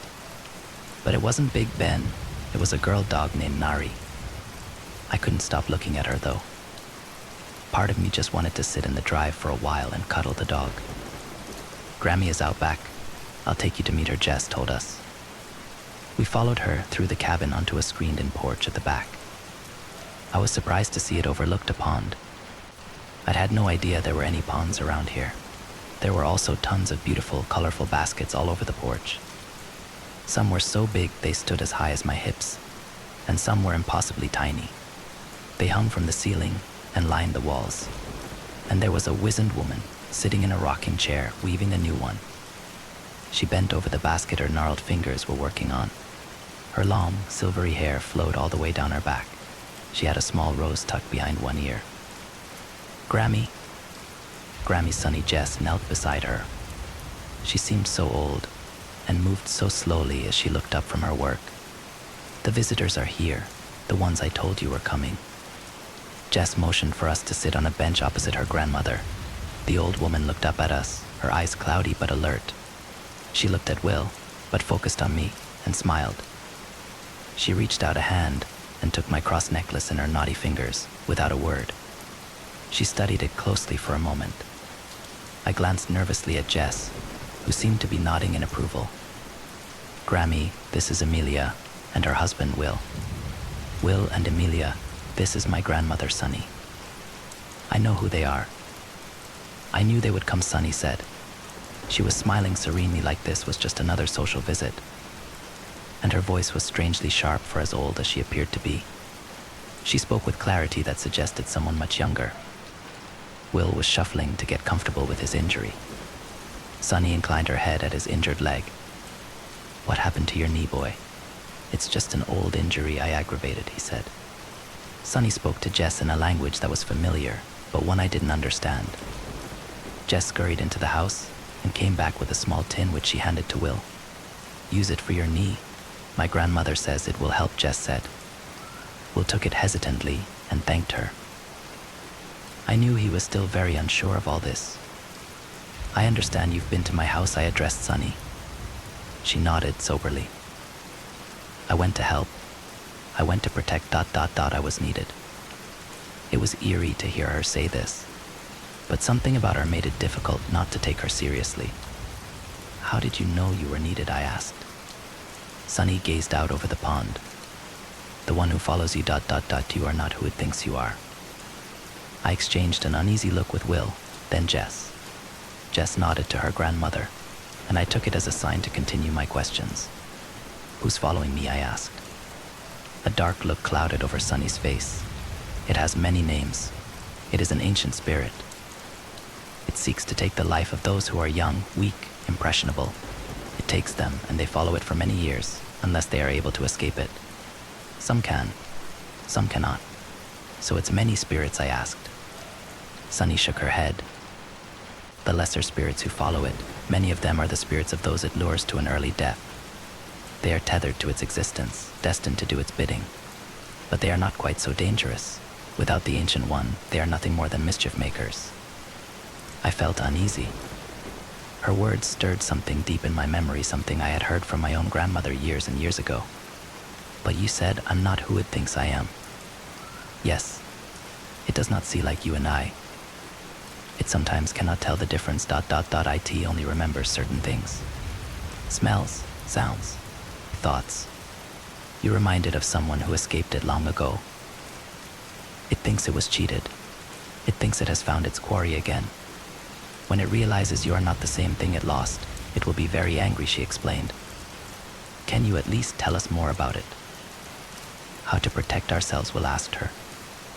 Sunny rocked her chair and reached down to pet the dog who had stretched out at her side. It was almost a reflexive movement. There are things you can do, things Leah must do, in order to protect herself, Sunny said. Out of the corner of my eye, I saw Will's expression change. He, Steve, and my grandma were the only ones who ever called me Leah. Most people didn't even know I answered to it. Tell them. Grammy Jess said gently, Sunny's dark eyes fixed on mine intently. First, you must burn the sage in the house 6 times a day. Do this when you wake, when the sun is directly overhead, before you sleep, and each time you eat. If you hear the voices calling you, burn it then too. Burn it inside and outside of the house, and at the edge of the woods. I nodded. I felt Will shift next to me, and I sensed his skepticism. I elbowed him a little.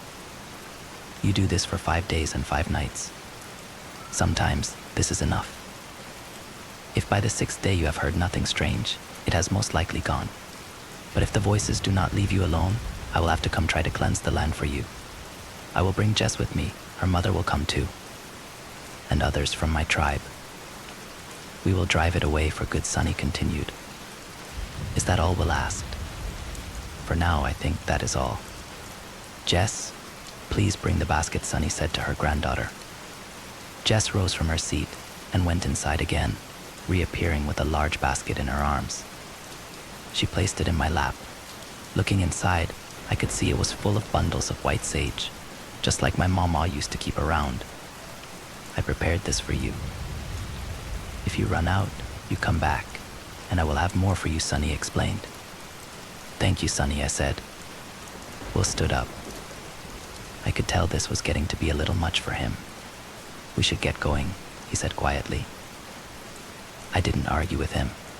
I went to stand up when Sunny grabbed my hand with greater strength than I would have expected. She pulled me close to her and lowered her voice when she spoke to me. "Your wolf dog, he has left you." I was so taken aback. I couldn't speak, so I merely nodded. "The wolf dog. It is because of him I knew I needed to come try to cleanse the house. He came to me in a dream," she went on. I nodded again. Part of me thought this was the part of Sunny that wasn't all with it, but already she knew things she shouldn't have known. "He is close by. He is still trying to protect you. I believe he will try to return to you, but you must go looking for him. He will keep you safe. He is the one of the only things the creature that follows you truly fears." Sunny then reached into a pocket of her jacket and pulled out something which she pressed into my hand. It was smooth and cool to the touch. I looked at it. It was a little stone carving of a wolf. It was beautiful. The way the light caught it made it look like it was almost glowing. "You take this into the woods with you. You keep it close. Do not go into the woods after the shadows have begun to grow long, and do not go alone. Be quick. If the creature finds you, you take this and you ask the wolf spirit to protect you. I'll keep it close." "Thank you, Sunny," I replied, and pocketed the little stone carving. She released my hand. Will and Jess looked taken aback. Jess didn't say anything about it at all, though. She walked us to the car, told me she'd call if she saw Ben around, and made me promise to call if I needed help. As soon as we had pulled out onto the dirt road, Will asked me, "What the hell was that all about? You were acting like you understood her." I just stared at him like he was nuts. Why wouldn't I have understood her? He just gaped at me for a moment, maybe because she wasn't speaking English. I didn't believe him. I told him she must have been talking too quietly, that he misunderstood. How could I suddenly understand a language I hadn't understood 5 minutes before? He wouldn't let it go, though. In fact, we argued most of the way home about it. Mama used to speak it some, but never enough that I picked up on much of it. Maybe a dozen odd words. It's not like I speak it fluently. I felt like one of us was going crazy, and I still haven't ruled that possibility out. I still don't really believe him, but I also don't know why he'd have any reason to make that up. He apparently doesn't have any idea that Sunny told me to go looking for Big Ben. I know the message I got from my mama via Sunny said not to go into the woods. And I know I already did once, and it didn't end well.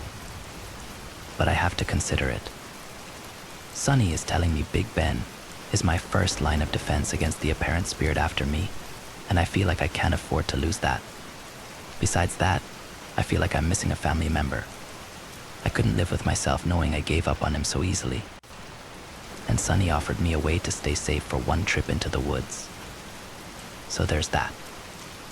I guess I'm going to have to break the news that we're going back into the woods soon. I was just going to edit this into the last, but I think I hope enough has happened that I feel like I can make a full-on post. It'll be a short one, but there's definitely some news. We're back in our house again. I've been following Sunny's recommended sage routine to the letter. So far, no noises from the woods. Danny even came home with us when we left Steve's, yay. Nothing on the trail cams yesterday or today. We're going to sleep here tonight again, I think. The cleansing with sage seems to be doing a lot of good. I know Will was a little irritated at first about everything, and a lot of you have been worried about his skepticism. But several things have humbled him, a lot the things that Sunny knew that she had no way of knowing. The fact that the strong-smelling paste she had gifted to him brought the swelling down in his knee considerably in the space of a day ... and the fact that not a single bad thing had happened since we started to follow her advice. Steve, of course, was on board 100% when I told him about our meeting with Sunny. Bless him, he even went to Whole Foods and bought a bunch of sage to burn around his own house. He thinks it helped too. His cats finally came out of hiding, and no more kitty poop on the floor, yay again. The only really abnormal thing that happened after my first visit with Sunny was last night. I had another weird episode in my sleep. This one wasn't nearly as scary as it was unnerving. Will had to help me fill in the blanks again, so I'll do my best to describe it. We had been watching a movie. Nina and Danny were snuggled up with us, and I must have dozed off, but in my mind I never fell asleep. I was awake, watching the hour movie, and the power went out. Television off, lights out, ambient noise of the central air gone. That unsettling, abrupt silence that follows a power outage settled in. The only light source was the candle on the coffee table before us. Startled, I turned to Will, only to find he wasn't there. Neither were Danny or Nina. Naturally, I flipped my shit a little. I yelled for all three of them. Even though I didn't get the feeling anything was terribly off well, except for the damn electricity, I was scared. The dark did nothing for my nerves. I wanted to just curl up on the couch and burrow under a blanket and wait it out. But then I saw someone sitting in the chair perpendicular to the couch. Someone who wasn't Will. I probably would have screamed my head off if there hadn't been something familiar, comforting even, about this figure. I thought I was going out of my mind. It was Grandma, my Irish grandma horse amulet and all. She was smiling at me in an almost sad way. "Grandma," I whispered, not totally trusting this sudden appearance. "Don't go looking, my darling. Please don't go looking," she said quietly. I shook my head. "What do you mean, Grandma?" "Looking for what? Some truths are not for you to seek," she replied. She stood up and walked to the door. I yelled after her not to go outside, that it wasn't safe. She didn't hear me. It was like I blinked, and the whole scene was gone. Will had me by the shoulders and was calling my name. There was a dog licking my hand, and all the lights were definitely on. "It's okay. It's a dream. It's okay," Will was saying. I screwed my eyes shut and opened them, trying to make sense of it. "What the hell?" I asked. "You fell asleep. You were dreaming," he told me. He looked scared. I was weirded out by it. It had felt so real. And yet, how could it have been? Grandma was dead. Nina was trying to climb into my lap and lick my face. She was good at sensing my distress. I didn't stop her. "You said Grandma a few times. What was the dream about?" Will asked, though he looked almost afraid to hear the answer. I told him I had seen Grandma and what she had said. He told me I had fallen asleep leaning on his shoulder, and less than 5 minutes later, I just sat up and began talking. The whole thing didn't seem that sinister to me, but we decided to burn an extra bundle of sage before going to sleep. The dream bothered me, nonetheless, not in that it was overly scary, but that it felt like something relevant. I told Steve about it this morning. He suggested I ask my dad about it, if what my grandma said in the dream made any sense to him. I think I will ask, but I'm trying to think up a way of talking to my dad about this without telling him the full story. It would worry him too much. When I actually went to sleep in the bed, I had a good dream about Big Ben. Well, pretty good. I dreamed I was standing at the edge of the woods, and Big Ben came out of the trees. I called for him. I yelled at him to come home right now. But he just paced the edge of the woods and whined at me like he did when he wanted a toy or a treat. It was kind of frustrating, but that dream somehow made me feel better about finding him. I did call up Jess and told her about both dreams this morning. She relayed it to Sunny and called back right away. Sunny wanted to see me. They came over this afternoon. I set Sunny up in our best deck chair out back and got everyone something to drink. When I sat down, Sunny was studying me closely. "The grandmother who spoke to you in your dream. She was not Cheyenne," Sunny said slowly. I shook my head. "No, that was my other grandmother, Mama. Grandma was Irish." Sunny leaned forward and took Grandma's cross into her fingers like she had the day before. She gazes at it intently, like she was thinking. This grandma, she had a secret, one she took to her grave. I didn't understand. I never knew my grandma to hide anything from anyone. It didn't make sense to me. How do you know? Why would she do that? And why is it important now? I wanted to know. Sunny looked off into the distance, into the mountains, before she answered. It is a secret she buried long ago, and it stayed buried. Even in death, she wants it to stay hidden from you. If you can find this secret, you must also find a piece of it. I believe that is very important. She didn't tell me how she knew this. I had absolutely no idea what Sunny could mean. And by a piece of the secret, I think she meant evidence. But why it was important, she couldn't or wouldn't say. Either way, something made me believe her. Sunny didn't talk about Grandma after that. She asked us how the burning of the sage had been going. She and Jess brought us some more. She even said something like there wasn't as dark of a shroud over our house, although she still warned about the woods not being totally safe. I convinced them to stay and have dinner with us.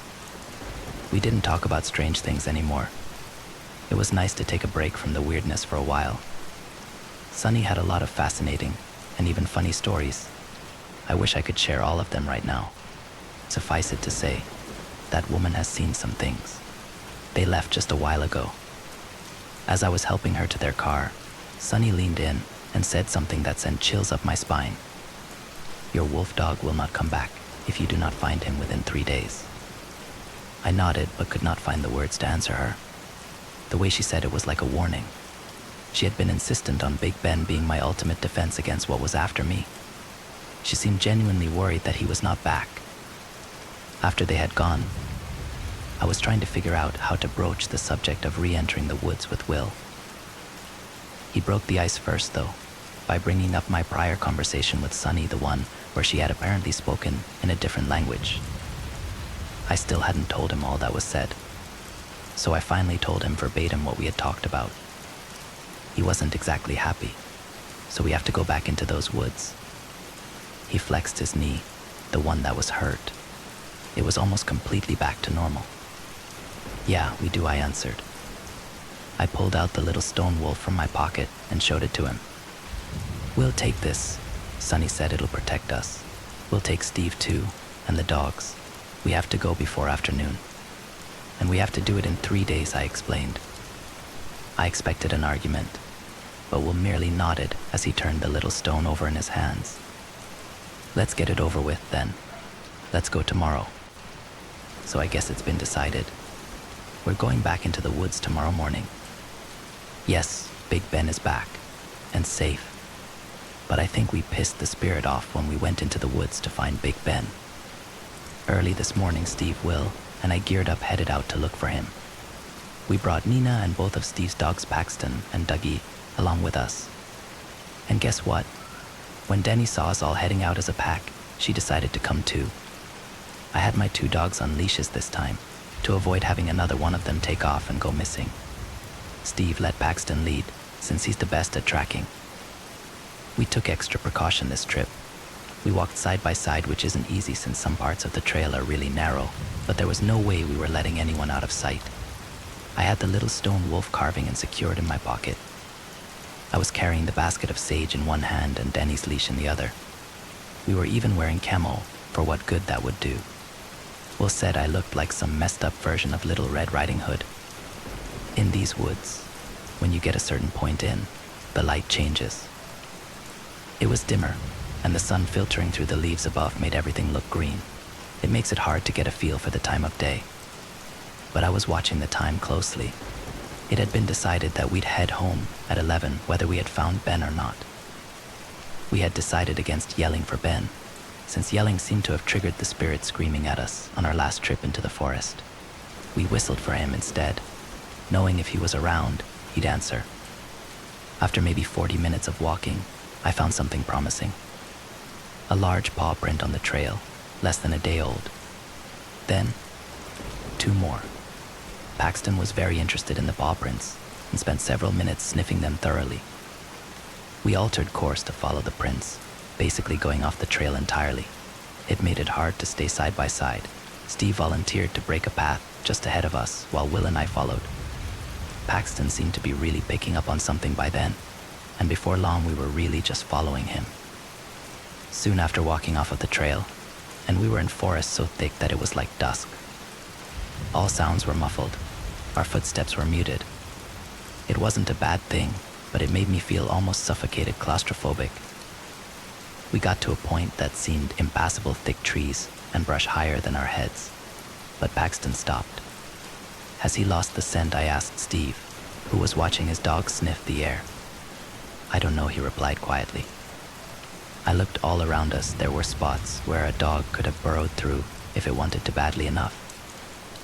I whistled for Big Ben a few times. Paxton put his nose to the ground and began sniffing it in earnest. Then he froze again, looking to Steve. "What is it?" Back, Steve asked him. I took out my flashlight to shine in the thick brush where Paxton had been looking. I was hoping I'd find a tuft of fur or some clue Big Ben had been through here. Then Paxton began to growl. The other 3 dogs followed suit. Steve, Will, and I exchanged nervous looks. "It's okay, guys," Will tried to reassure our 2 dogs. Their hackles were up. I got goosebumps, but continued to shine my light into the brush. Now I'm not too proud of this next part, but it happened, so I'll own up to it. My light hit something that reflected back at me. Eyes. 2 green orbs shone back at me and I screamed and jumped back. Will instinctively yanked me towards him. "What? What is it?" Steve asked. Paxton circled him suspiciously, looking where I had seen the eyes. I nodded at my flashlight beam. Will saw it and swore loudly. Then Steve saw. "Let's go," now Will said firmly. "Wait," I said, startled as I was. After looking for a moment, I had a feeling about those eyes. It wasn't a bad feeling. I whistled. Big Ben's familiar head emerged from the spot in the brush where my light hit. But something wasn't right. He was low to the ground, his ears were flat back, and his teeth were showing. He was growling lowly. At us. "He's gone feral," Will said, sounding both upset and afraid. But I suddenly understood I knew what Big Ben was doing. Don't ask me how. I just knew it in my gut. "We have to go back. We need to run," I said calmly as possible. I began backing away from Big Ben. He stopped showing his teeth. "Why?" "What is it?" Steve asked. I turned on my heel and began pulling Will behind me, Danny trotting alongside me. "Just run." No one had to be told again. We bolted out the way we came. I dropped Danny's leash in the chaos, but she stayed close by. They understood. All of the dogs followed in a tight pack. I worried Will's knee would bother him under this strain, but he kept pace with us all. I chanced to look over my shoulder, and I caught a glimpse of Big Ben's shaggy, gray coat flashing through the endless green. He wasn't chasing us, he was merely following us. I dropped the basket of sage at some point.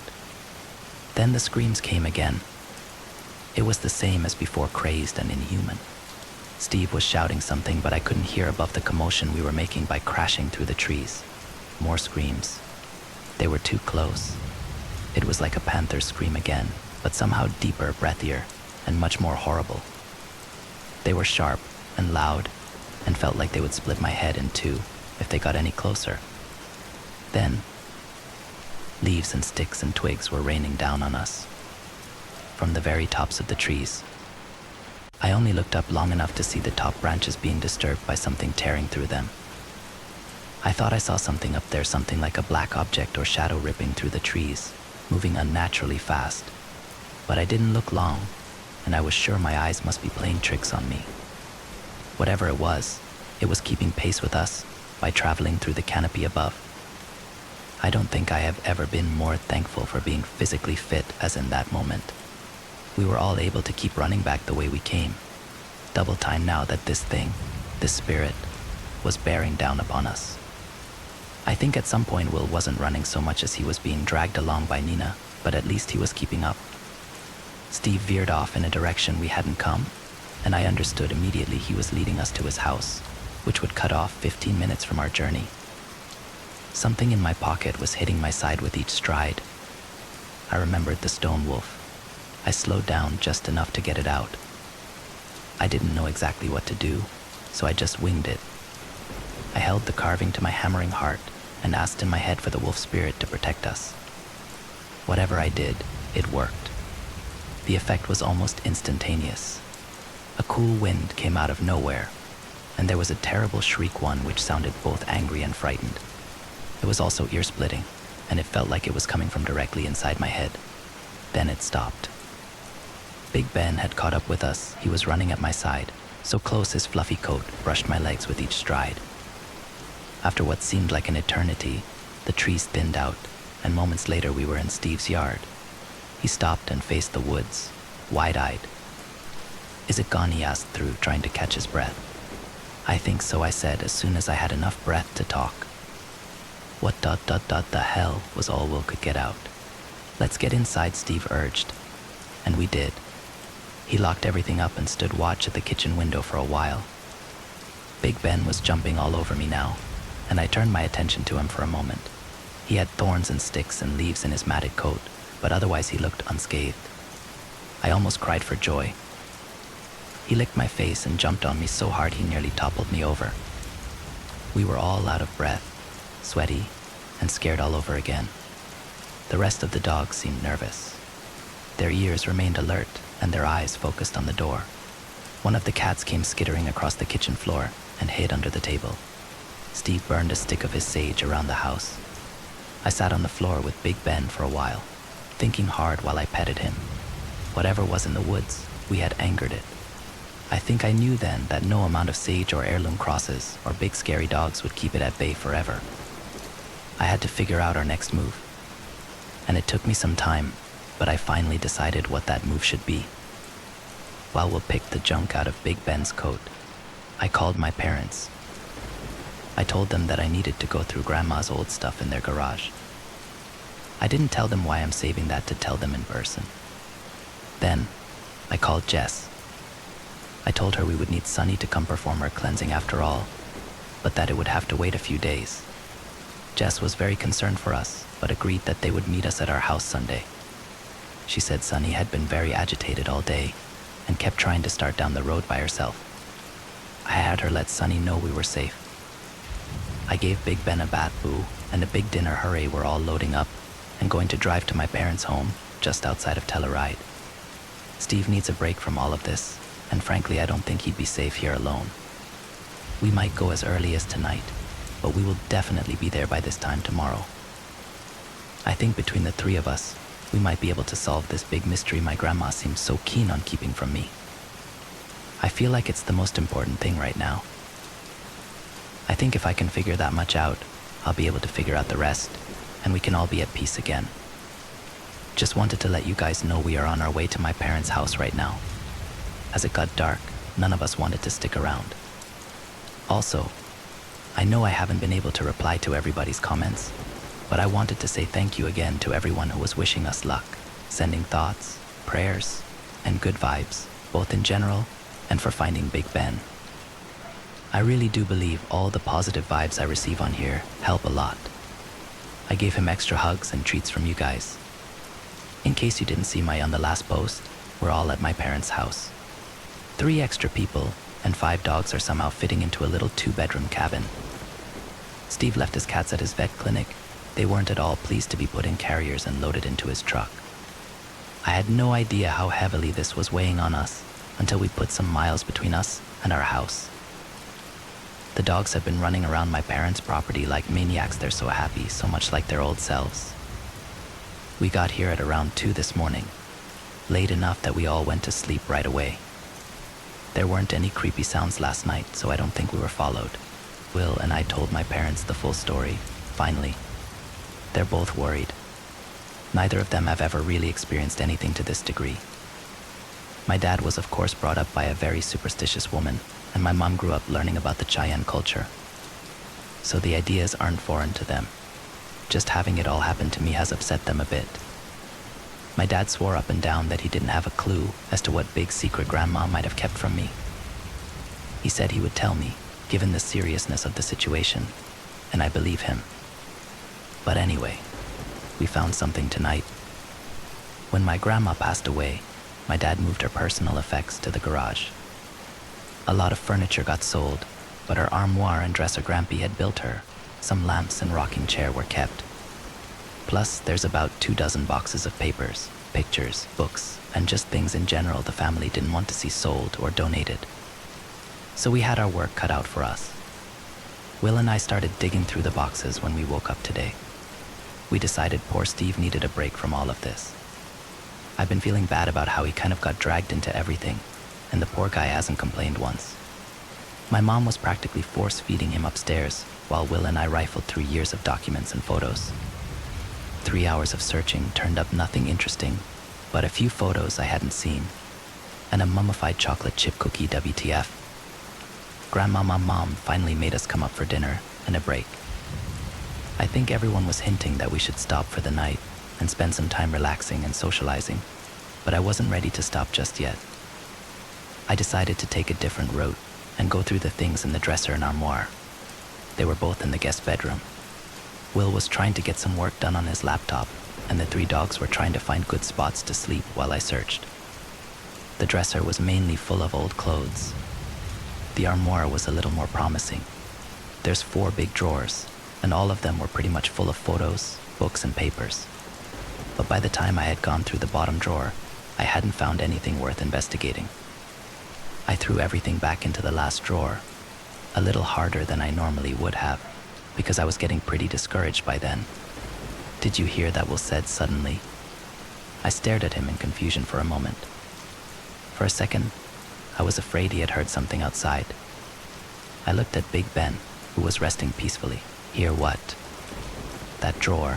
Throw something in it again," he replied. I took a book out and dropped it back in, although I had no idea why I was doing it. He suddenly looked excited. "You hear that, right?" he asked. I didn't have the faintest clue what I was supposed to be hearing. He jumped off of the bed and came to kneel beside me. He pulled the drawer out completely and set it on the floor. "What are you doing?" I asked. He didn't answer. He just made a space among the belongings in the drawer and tapped on the bottom of it. I finally understood. It didn't sound solid. "Something's there," I said so loud I startled the dogs. Will was already holding the drawer up over his head so he could look at the bottom of it. "Yeah, the outside of this drawer doesn't fit the inside. It should be a deeper drawer." "Where's a hammer?" Will said.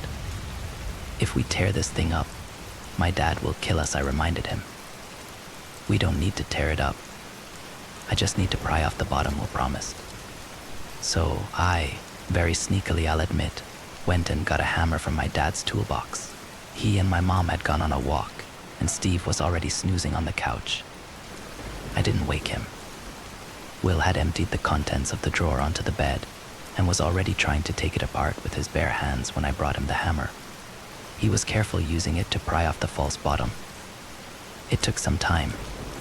The nails holding the wood in place had been there since sometime in the 1940s when Grampy built the armoire, and we didn't want to damage it, of course. It took almost a half hour because Will had to do it so carefully. When it finally came off, I saw right away that something hidden in the space. 2 very old, very worn shoe boxes fit perfectly in the spot.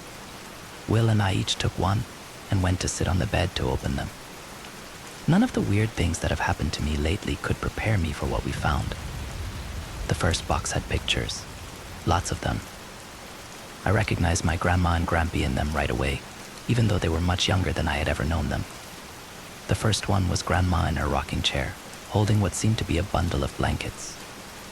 The next few were of Grandma in various places in the house, holding the same bundle of blankets. Then there was a professional one, with Grampy standing behind a seated Grandma, who was holding a smiling baby in her lap. I thought it was my dad at first, it had to be. Except the date written on the photo was 1940.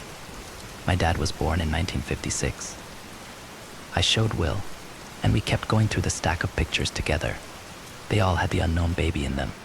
Some of the baby in a little hat and overalls. The baby walking. The baby in a high chair with food smeared all over its face. The baby in the pictures grew into a toddler, and we figured out it was a girl. There were pictures of Grampy pushing her in a swing. She was laughing. Then she was sitting on a picnic blanket with my grandma and some unknown relatives or friends.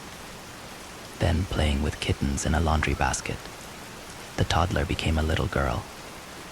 The little girl liked flowers. There were many pictures of her holding big bunches of alpine buttercups and Indian paintbrush.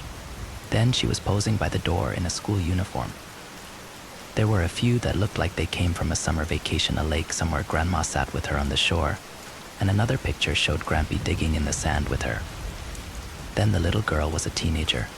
Her hair was long past her shoulders. The photos were black and white, but I was guessing she had dark red hair like Grandma. Her eyes seemed so alive, even in photographs. There were pictures of her riding a horse with some native children on horses of their own in the background. Pictures of a birthday with a homemade cake before her. Then she was behind the wheel of a parked car, beaming at the camera while Grampy made a funny face in the passenger's seat. Then, what appeared to be a prom or school dance picture. This was the only color photo in the box. She did have dark red hair. She was smiling broadly, wore a beautiful pink dress and corsage of matching pink lilies, and as in the other photos, her eyes were lighting up the whole picture. They were brown, like Grampy's had been. That was the last picture. She looks like Yule said quietly. I had slowly become aware of this fact as I went through the photos, but it wasn't until the last one that it really struck me. This girl could have been my sister if I didn't know any better. So many of her features were strikingly similar to mine: her dark red hair, her square face, her brown eyes. It was unreal. Even more unbelievable was the realization that this family member had been kept a secret. I didn't understand why. I kept going through the pictures, trying to figure out dates and timelines while we went through the other box. Leah ... Look at this. I think you should open it, Will said after a while. I looked up to see him handing me an old, leather-bound book that had no title on it. I opened it to discover it wasn't a book exactly, but a journal of some sort. The handwriting in it was Grandma's. I felt almost guilty going through it, but I had to know more. I began paging through it. The entries began in January of 1956. Grandma would have been barely pregnant with my dad at that point. I skimmed through them, looking for something meaningful. A lot of the entries were just one-line things, like baked pies today, bought a new sweater, snowstorm came through, and in-laws came to dinner. On the page marked 20th Feb, I saw the first meaningful entry. Went shopping for Evelyn's dress for the spring dance. It's pink, and she looks like a princess in it, Evelyn. I had never once heard Grandma, Grampy, or my dad utter that name, but I knew it had to belong to this girl in the photos. I showed Will, and then kept going through the journals. The name Evelyn came up several more times. Evelyn got her driver's license today. Where has the time gone? Evelyn found a kitten on her way home from school. Just what we need. Evelyn has a date for the dance. I think I might have to keep her father from chasing him off with a rifle. The entries stopped about halfway through the journal. There were 2 short entries on the last 2 pages. I was shaking as I read them. 19th May. I feel as though my world has ended today. I cannot face the reality of it. I'm waiting to wake up from this awful nightmare. They couldn't save her. I couldn't save her. The only thing keeping me from giving up is the baby growing inside of me. On the opposite page, the last entry, 1st August. I went back to the campsite today. Laid flowers by the river. I read these 2 entries several times. Will had been reading with me and sighed heavily. Is there anything in the other box? I finally asked, finding it a little difficult to talk at that moment. Some dried flowers and little baby socks. A locket. It has some hair inside ... Some drawings too. Want to see? He asked. I shook my head. I wasn't sure I could handle much more just then. So this was the big secret. Grandma, my sweet grandma, had lost a child. Her and Grampy's first child, and their only girl.